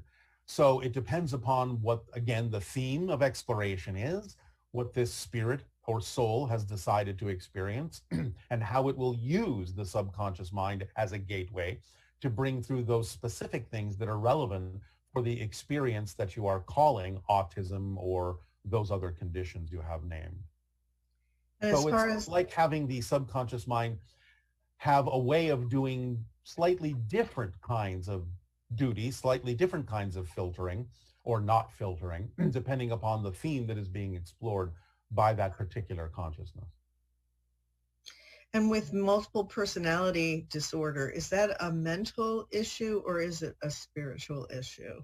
Well, it can be both, because again, remember, as above, so below. So there can be affectations in the mental consciousness that will allow for that particular being to experience those things that may originate in a other dimensional or spiritual nature. But the idea fundamentally, fundamentally, and again, not for every case, but fundamentally, is that an individual is tapping into multiple parallel realities, multiple versions of themselves, without necessarily having the filtering system or the control system imposed upon it that would allow them to function in an orderly fashion, communicating with one another in a way that still allows the individual to function, quote unquote, normally in your reality. So it's a type of tapping into multiple dimensions, multiple parallel realities, without the ability to focus in any one particular one in an effective way, but again, can be done for a variety of reasons that may be personal to that particular consciousness experiencing that. So is the person tapping into multiple spirits and having them all share one body, or? No, it's not the sharing in the body, but it's an expression through the body, if that's what you mean by that. They don't all reside in the body per se, but the body can function as a reflector or a mirror for different versions of spirit and consciousness and physical beings in other parallel realities temporarily. So again, sort of like your telephone analogy, you can have different friends speak to you through the same phone, but it's not like they're inhabiting the phone. It's like the idea is that the phone and your body is a device that can, based on its frequency, allow different voices and different experiences to come through temporarily. So is creativity from the higher mind, the subconscious mind, or the unconscious mind?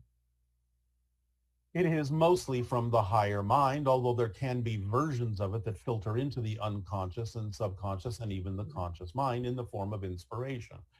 But as we said, the idea is that the higher mind is the conceiver.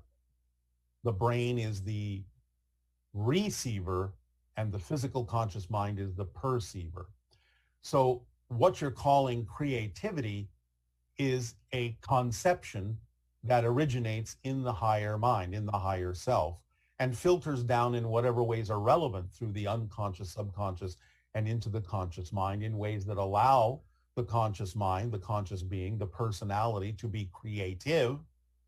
But all of that comes from source and therefore filters down, so to speak, through the higher mind to the conscious mind, the triune conscious mind. How does that relate to the higher mind, to the oversoul, to the higher, to the unconscious, subconscious? I notice there's confusion often. All right. Again, without going into too much detail and too many layers and levels, because you can create a number of them anyway for various purposes. Of course, everything starts with all that is source. It all comes from that. It's all an expression of that. But it goes down into different levels of oversoul, whether you want to say it's a universal oversoul or a galactic oversoul or a solar system oversoul or a planetary oversoul is relatively arbitrary.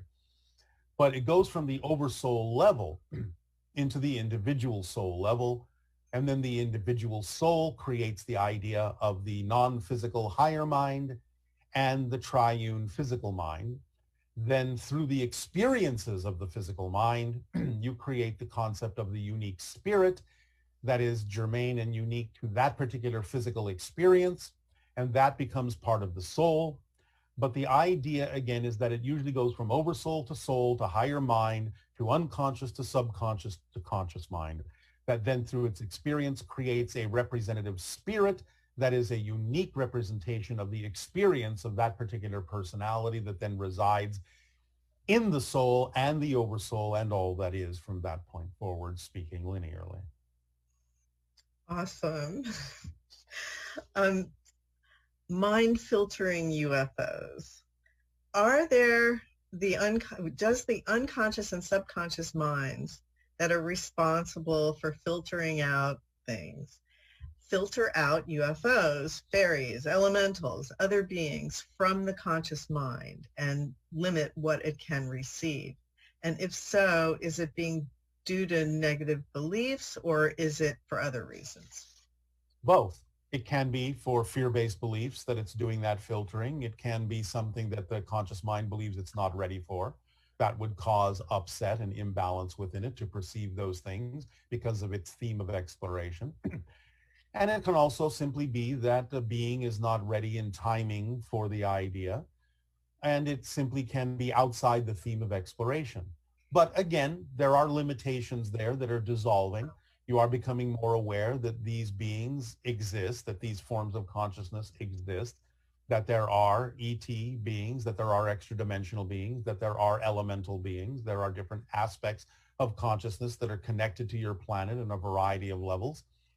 And therefore, it's really simply a matter of when it's the appropriate timing for you to allow and open up and dissolve the barriers between the conscious, subconscious, and unconscious minds to the degree where they can perceive more in the conscious mind of what is all around it all the time. The unconscious mind is always aware of these things, just as the higher mind is. But again, it's a reservoir that holds these things back because the subconscious mind determines from the belief system of the conscious mind what the conscious mind is ready to perceive and experience and interact with based on the theme of exploration and the belief systems that exist at that moment. Okay, thank you. Yes.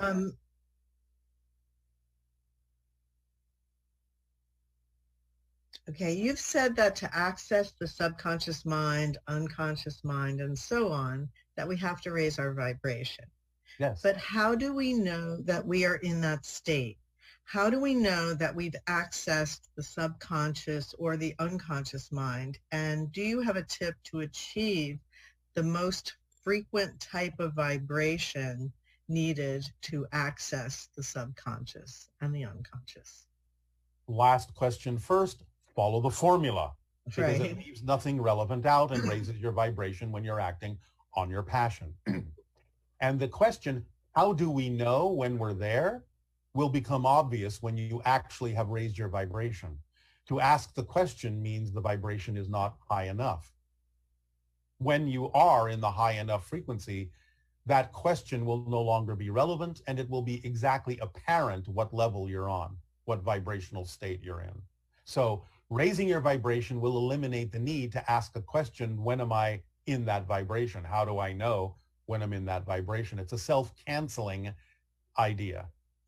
Is there a frequency level that you can mention that you would need to be at in order to receive that information? It may be slightly different for everyone, but in general, it usually happens for most humans on your planet when you have achieved something above 180,000 cycles per second. So if you're in the channeling state, so to speak, or you're following your passion, so you're in that state, there's different levels of excitement and full consciousness commitment to the experience, because maybe things are running in the background, etc. Let me correct that. Okay. There are different expressions of excitement, but there aren't different levels of excitement. Excitement is excitement. Passion is passion. It can express itself in different ways, and there can be different vibrational states to those expressions. But the raw core idea of passion or excitement is a pure vibrational state without different levels in it. That's the point we're making, is that when you're actually functioning more holistically in the vibration of passion and excitement, the idea of much of the so-called confusion about what level you're on disappears, because by definition, what comes with that is a complete recognition by definition of exactly what pure state you're in. Okay, so I know that a lot of people, after they experience you and the communications from you, they feel a deep sense of inspiration and excitement about their lives and what they can do. Yes. Comparing that to, say, someone who loves to paint, but while they're painting, they're thinking about the bills they have to pay or something like that, even though not in their passion. They're not in their passion at that moment. So you would be able to feel that inspired sense that we can feel after interacting with you. That would be a true indication of that higher frequency, yes? Yes, stay there. Okay. No matter what you have to think of. The idea is, again, you must remember that this all happens in perfect timing. There will be a time when, if it is important for you to ponder the idea of a bill, it will come in the form that is still part of your passion. It won't be a distraction. It won't be a less than experience. It won't distract you from the passion of the moment. You'll find the right time to be passionate about the idea of paying a bill, if that is something that is truly necessary as part of your passion. So these things come in pure form. They don't obstruct each other. They don't interact in a way that is destructive to one another. It still allows you to come in a form in perfect timing that allows you to experience each and every one of those things in its pure, exciting form. Again, Okay, this is an issue of perfect timing. Okay.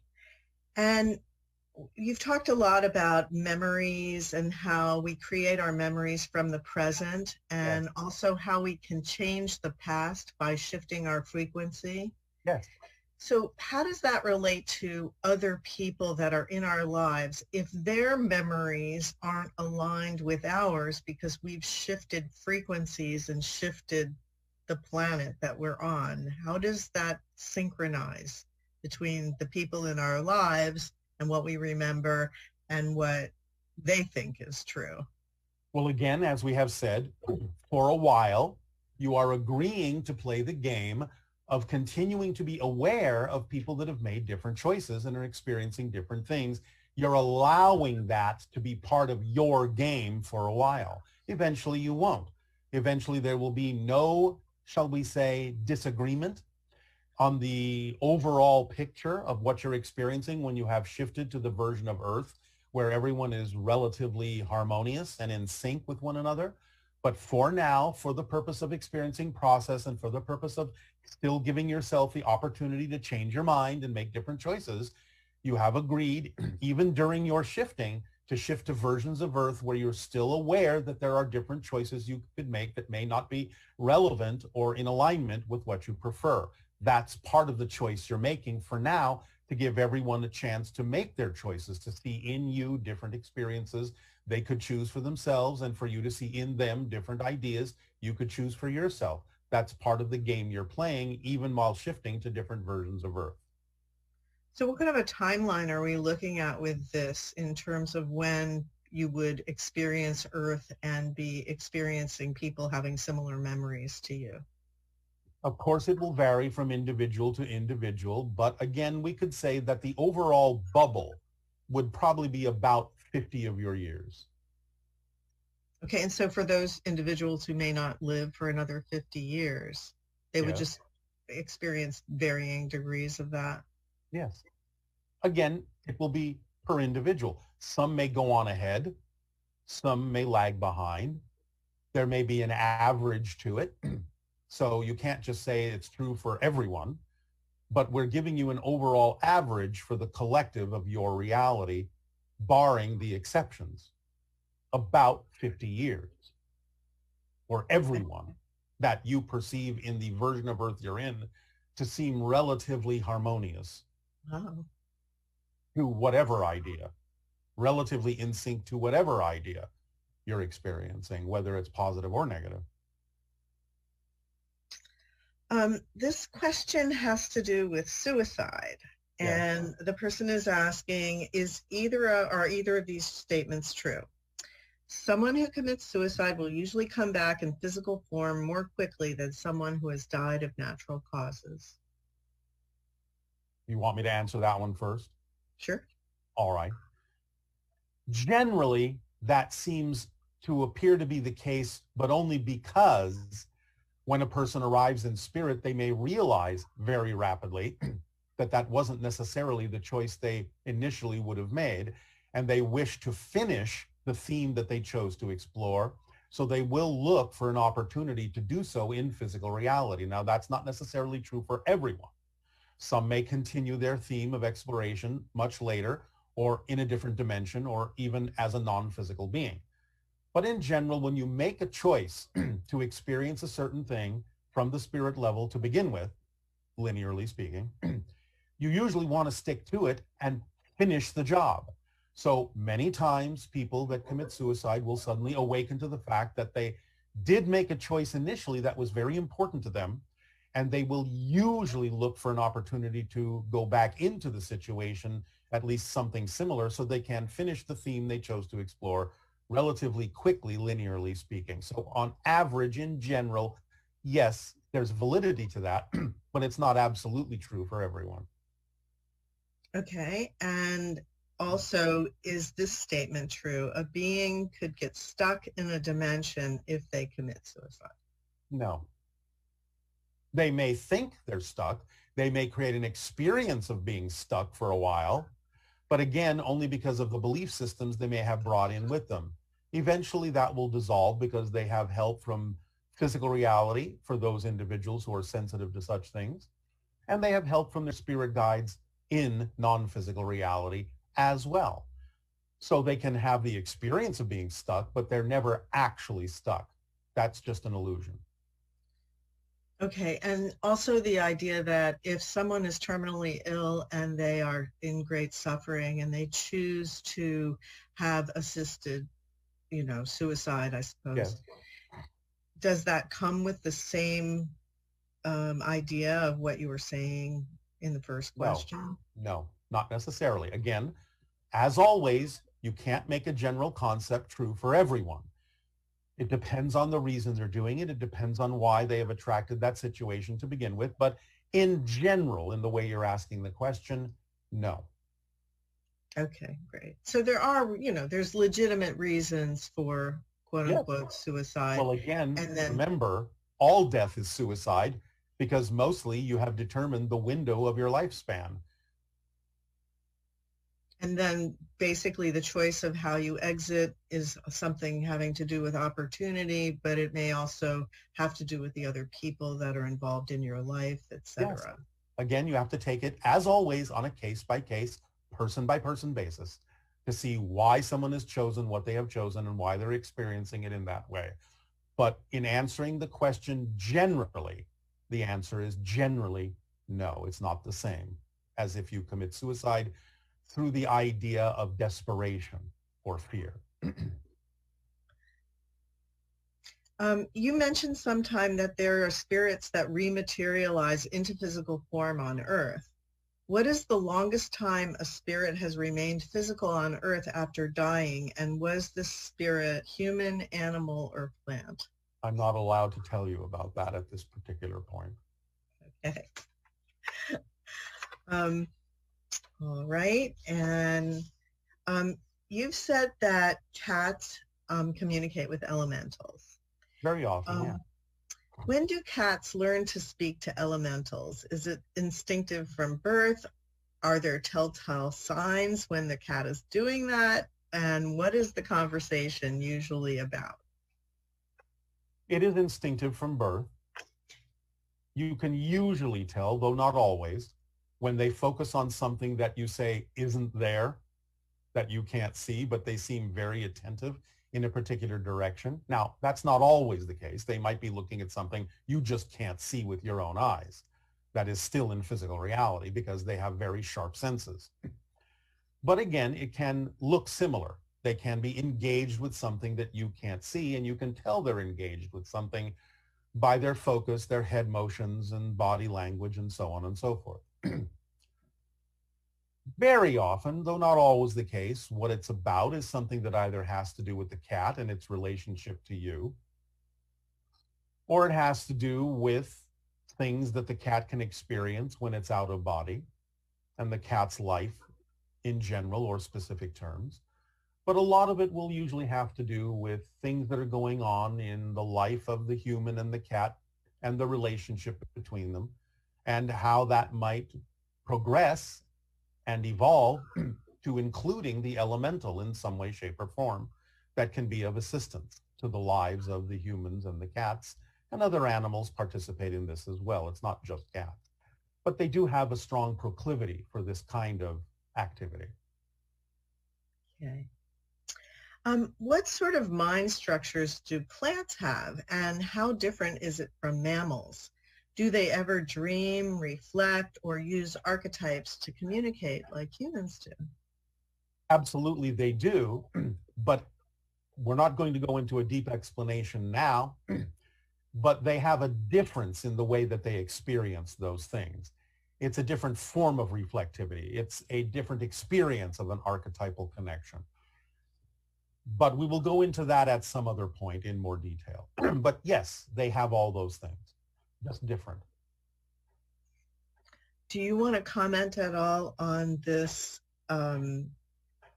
cryptid that is called Dogman? Not at this time.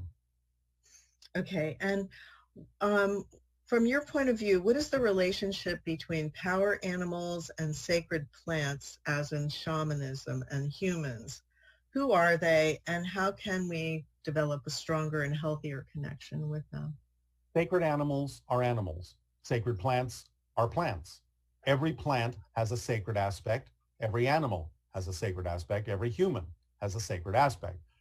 It's more about the level from which the shaman is experiencing a relationship with those animals, those plants, or those other people. Because coming from a higher level, a shaman can see and perceive different levels of those beings, no matter what they are. So it's more about the idea of the sacred level that exists in all things being more perceivable to the shaman, because the shaman has evolved to the level where they're interacting not just with the typical physical representations, but with the higher dimensions and levels of spirit of those animals and plants and humans and other things as well. Okay. Thank you. Are there tones, pineal tones, that help with balancing our mind and also could have other effects with the pineal gland? Yes, and we will discuss this concept at another time as well, but the short answer is yes. Okay. Okay, so on to some ET Galactic type questions that we have. Yeah. If someone passes to the other side of a black hole, what will they see? Depends on the black hole, because there can be black holes that are tunnels to other points in space-time. There can be black holes that are portals to other realities, other universes altogether. It depends on the type of black hole. So these sounds, I think they just recently came up with a recording of the sound of a black hole. Was that accurate? The sound, in a sense, is a reconstruction of the idea of the perturbations that exist within the space-time field as you recognize it in your terms. So it's the fluctuations in the space-time field, the gravitational fields, the fields of consciousness that are being interpreted in your terms to create a sound as you understand sound. What you're basically hearing is a representation of fluctuations in space-time. And what would happen if a person went to the end of the universe and left it? What would they see? I know it's going to be vary, but... Again, you're assuming, first of all, there is an end, right, in the classic sense, to the universe, but we understand the context of the question. It depends. Again, you might see another universe. You might not even know you've crossed from one to another. The end may be apparent and it may not be. It just depends. Again, this requires a deeper conversation, but the general answer is it depends. Okay. And are there any space-faring ETs who are basically life-size animated plants? In a sense, yes. You would perceive them in that way. You would perceive them to be plant life, although they would be a little bit different than what you perceive on Earth as plant life. But yes, there are those extraterrestrial beings that do appear to possess more qualities you would attribute to the concept of plants. What about situations where someone has taken something that elevates their frequency, some sort of hallucinogenic or plant-based idea, and they experience things like communication with DNA and things like that? Yeah. Is that basically similar to the idea of interacting with a plant type consciousness that is an extraterrestrial? Well, yes, because it can be a reflection of dealing with the consciousness of a plant that is terrestrial and therefore may cross into the idea of communication with an extraterrestrial type plant as well. So they can deliver information from that microscopic level in a sense also. Possibly. Okay, and why do extraterrestrial crafts have light? Lights on them. Are they a device for attracting our attention and raising our awareness, or do they serve a purpose? Well, there are many levels to that. Many craft have lights in the same way that your cars have lights. Remember, it's dark out in space. Therefore, the lights help to identify what's there. But a lot of the so-called lights are not lights as you understand them. They're expressions of energy. So they can be representative of many different things that are not necessarily physical lights in the way you understand the technology. It may be the manipulation of energy that has a light as a side effect. Okay, and will there be people who immigrate to Essassani? And how would that work in the Interstellar Alliance? Eventually, there may be those that will come to live on different planets relatively permanently, yes. In the future, when you are a full-fledged member of the Interstellar Alliance, that is a common thing for individuals to do as long as the planet can support their form of life. Just like you would go to live in another country. There is nothing mysterious about this. At the present time, though, individuals who are experiencing Essassani would basically be doing it in dream time in that form. In their astral form, yes. Eventually, it can be physical. There are humans who have been taken to other planets physically. We're not going to go into detail about a lot of that right now. But there are humans who do reside on other planets. It's rare, but it has happened. And are there subterranean intelligences living alongside humans on this planet? There are some. That doesn't mean there's a hollow earth in your dimension. But there are some subterranean beings that do exist on your planet simultaneously with you. There are not many. Mostly those that you would consider to be other civilizations, subterranean, are in other dimensions that just appear to be inside your planet. But there are a few physical beings that do live in subterranean enclaves on your planet that you are not necessarily aware of. Yes. How prevalent is it that there are ships in the oceans? Do you mean extraterrestrial craft? Yes. Oh, sorry. Yes, of course. It's relatively common because there are bases under the oceans, under the ocean floors, and are visited quite often by various extraterrestrial crafts, just as there are bases that are also underground on land and bases on your moon and Mars. Are there a number of bases on the, within the Hawaiian Islands? There are a couple. All right, a few. Can I ask about a specific location? If you wish. Doesn't mean I'll answer you. Okay. Kealakekua Bay? Nearby. There have been sightings there. Nearby. Nearby. Nearby. Not in it, but nearby. Okay. Are the beings responsible for creating our species and our scientific level of intelligence also responsible for the nuclear weapons that this intelligence has produced? If you're referring to the idea of the Anunnaki, they did have a science that was understood by some that did allow for the development of nuclear devices. They didn't provide them, though, if that's what you're asking. Okay. And did the Sasquatch interact heavily with the Conestoga people, who are also known as the Susquehannock, found on the Susquehannock River? And if so, modern people believe this culture is extinct because of conflict in the 1700s. did some of them travel with Sasquatch to other dimensions? Yes. And that's all we will say about that. Okay. And are ancient Egypt giants Anunnaki? Some of them certainly have a lot of Anunnaki blood.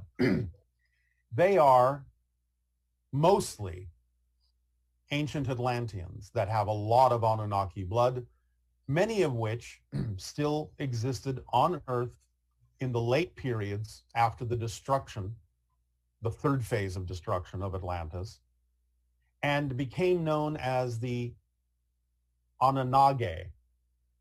You can look them up. Anunnage, Anannage, Anunnage, which is a corruption of Anunnaki. But many of these are ancient Atlanteans who survived and went to different areas on your planet that had a lot of Anunnaki blood.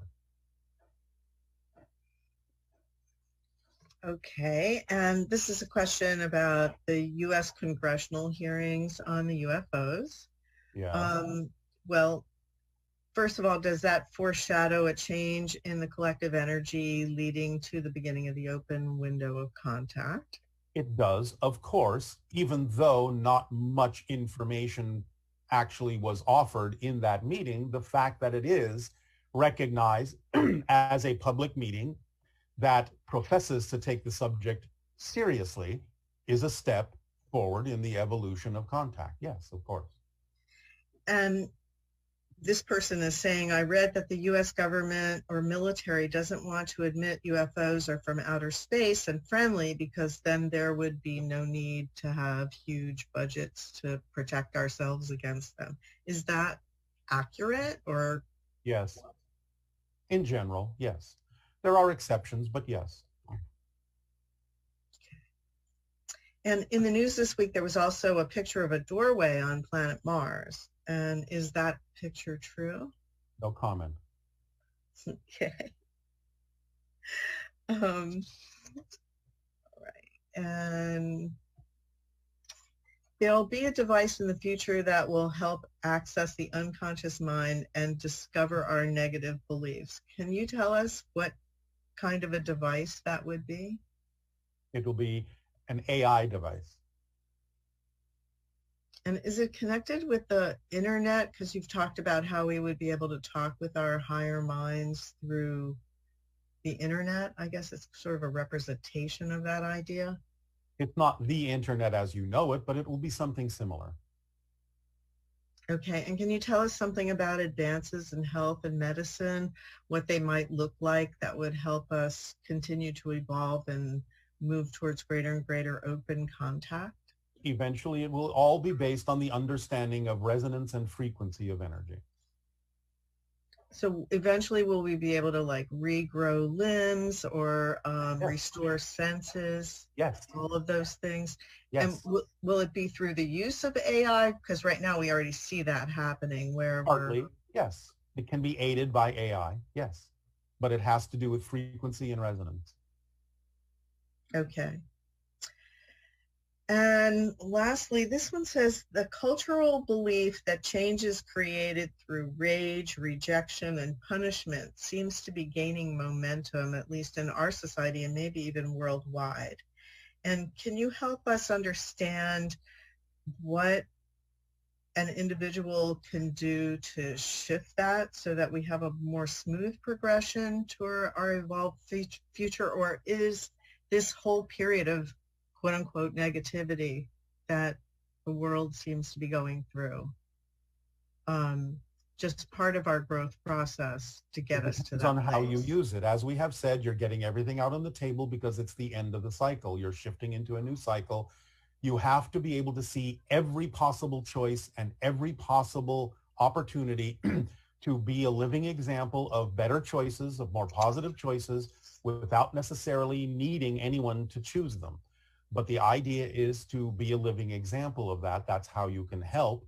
But remember, again, you're never going to change the planet you're on. You're going to shift to another version of Earth that will be more and more reflective of the changes you make within yourself. But being a living example through the actions that you take that are more representative of a positive reality will allow those who are inclined to do so to also choose and match those frequencies in a more positive way.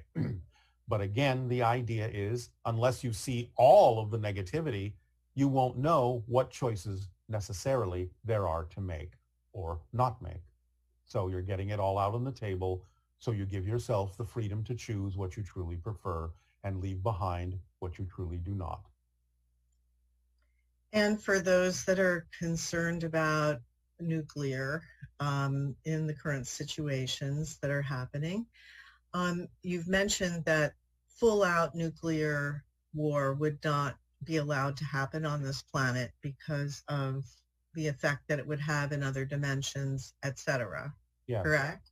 Yes, but limited nuclear strikes we cannot necessarily prevent. So if there's a limited nuclear strike that then turns into a full-out exchange, is that like if there was a limited nuclear strike and then someone retaliated in a limited way, would that qualify as being allowed to happen, or would it only be that it would be stopped at that point? We would gauge the ultimate effect of any reaction and determine whether or not it would reach the level where it would interfere with other dimensions. It will be allowed as long as it does not cross over into other realities that are not yours. As soon as it reaches the level where it would do so, it would be stopped. Okay. And just in keeping with the idea that there are things happening on our planet that are very challenging for all of us, or a lot of us. Yes. In terms of a positive way to look at the war and what is happening, what is our best method for doing that? Do not instruct you in that.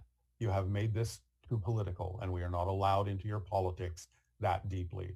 We would simply say, once again, look for those who exhibit the idea of courage, of strength, of positivity, of doing things in a way that can mitigate things without the idea of violence and force, but who also are willing to defend themselves. Allow yourself simply, again, to continue to be living examples and take the actions necessary to demonstrate to others that they do not have to operate out of fear, that they do not have to operate out of control and lack. It's up to you. It's your planet. We can only go so far in aiding and assisting you. You have to make the decisions that work for everyone in the most harmonious way and help those who live in fear to understand there is another way. We have to leave most of that up to you to use the tools we have shared with you in ways that can be of assistance and service to all. It's your planet. Thank you, Bashar. We really appreciate your perspective and all that you share with us. It is always our passion and our pleasure and our gratitude and appreciation for allowing these exchanges to occur. Depending upon what you do with this information will make all the difference in all the different versions of Earth that you choose to experience as you move forward on your evolutionary path. And in that light, we now invite you to participate in the meditation exercise.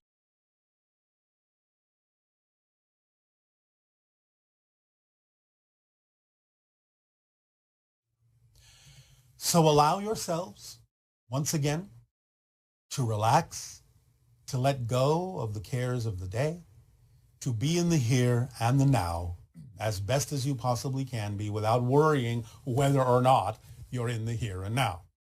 Just allow yourself to let go to the best you can. Deep breathing will help.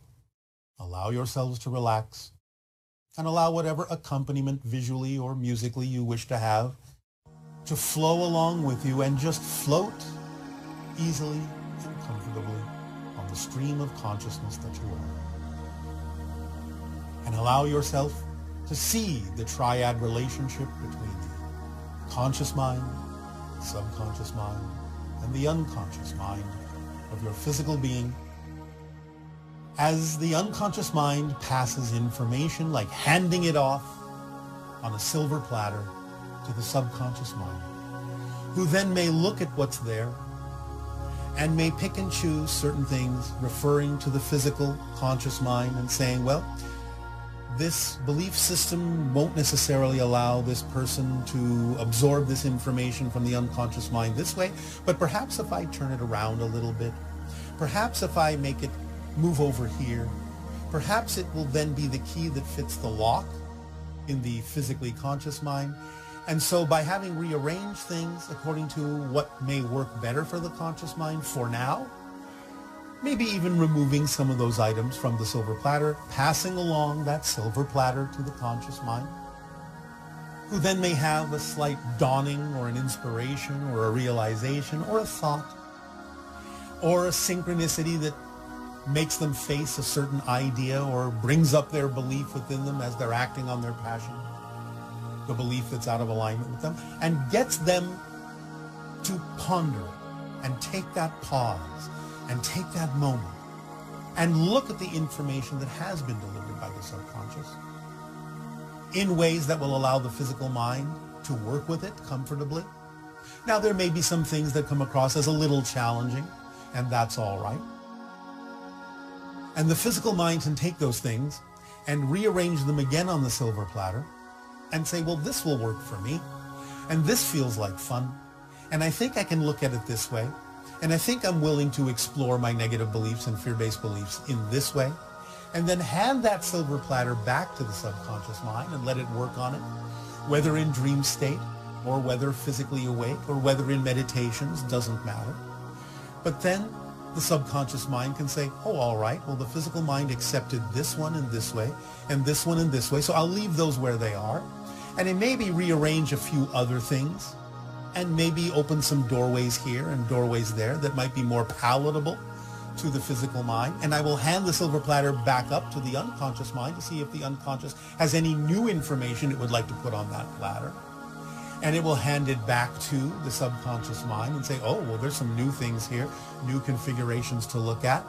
And I will check with the belief systems and see what the physical mind is willing to handle, willing to look at, willing to process, willing to admit, willing to allow, willing to accept about itself. And I will make maybe a few minor arrangements this time, not as many as before, because now the physical mind is willing to look at these things and willing to accept synchronicity into its life to give it the information that it needs. And I will hand the silver platter back to the physical mind, and it may say, oh, well, that's delightful, or I'm not so sure about this yet, or maybe I will turn this one this way, but this one is perfectly fine, and that one is perfectly fine. And I will hand that back to the subconscious, and back to the unconscious, and back to the subconscious, and back to the conscious, and that process will continue to spring back and forth in whatever way, shape, or form will allow the belief systems to slowly or quickly, or whatever way is comfortable for the challenges that the conscious mind faces, to be dealt with by the subconscious mind in a way that works for the conscious mind, and in a way that allows the unconscious mind to add more information when necessary, when the timing is correct, and pass it again through the subconscious mind that will detail it and will alter it and will adapt it to what the belief system says the physical mind can handle, and then pass it along again to the conscious mind to consider it and allow oneself to work with it. And again, the subconscious mind will help along by doing things in the dreamscape that may be easier for the conscious mind to deal with, and process things in the dream that may prevent the conscious mind from having to experience certain things in physical reality. Whatever is the path of least resistance that still allows the conscious mind to accept the theme of exploration that the higher mind chose when it became the physical mind, to explore, to know itself from this new perspective and this new point of view in all that is, and allow that physical mind to become honed and polished and aligned in a way that is beautiful and harmonious and brilliant and shiny and strong and powerful and loving. All these things work together and work with the belief system in this way so that you have all these mechanisms within you working for you. So know that they are there, and know that all the information you need is being handed to you on a silver platter all the time, or a golden one, or a crystal one, whatever substance you wish, doesn't matter. You invent your own with your imagination because you're talking to the higher mind through all of this process anyway, through this triad structure. This is how you're communicating with the higher mind, allowing the unconscious, subconscious, and conscious mind to work together with the belief systems in a more harmonious way so that you can experience a life of expanded consciousness, a life of creativity, a life of joy, and experience the truth of who you really are as an aspect and a reflection of all that is. In this clever way of knowing yourself, this unique way of experiencing yourself, to add to the experience of what and who you are as an aspect of all that is. So allow yourselves to relax into this process and let it work for you. Keep breathing through it. Allow your life to open and expand, and allow synchronicity to present to you ways in which you can allow the subconscious and unconscious to work for you more efficiently by being willing to explore your own belief systems, letting go of those ones that are fear-based and negative, and opening up into the opportunities available to you to receive and download more inspiration and more information every moment and every day in your life, so that you can move forward as a being of light in love and in joy and in peace. Allow yourself now to just relax into this, breathe into it, absorb it and enjoy it. Make it your own. Have fun with it. Play with it. Meditate on it. Act it out however you wish. Ground it in your physical world and it will serve you. Breathe into it and breathe it out. Breathe into it and breathe it out. Breathe into it and breathe it out. Float freely in the knowledge that this mechanism is working for you in the direction of your joy, and flow through your life with ease and gratitude and appreciation and love. Be at peace and welcome home. Our unconditional love to you all. Good day.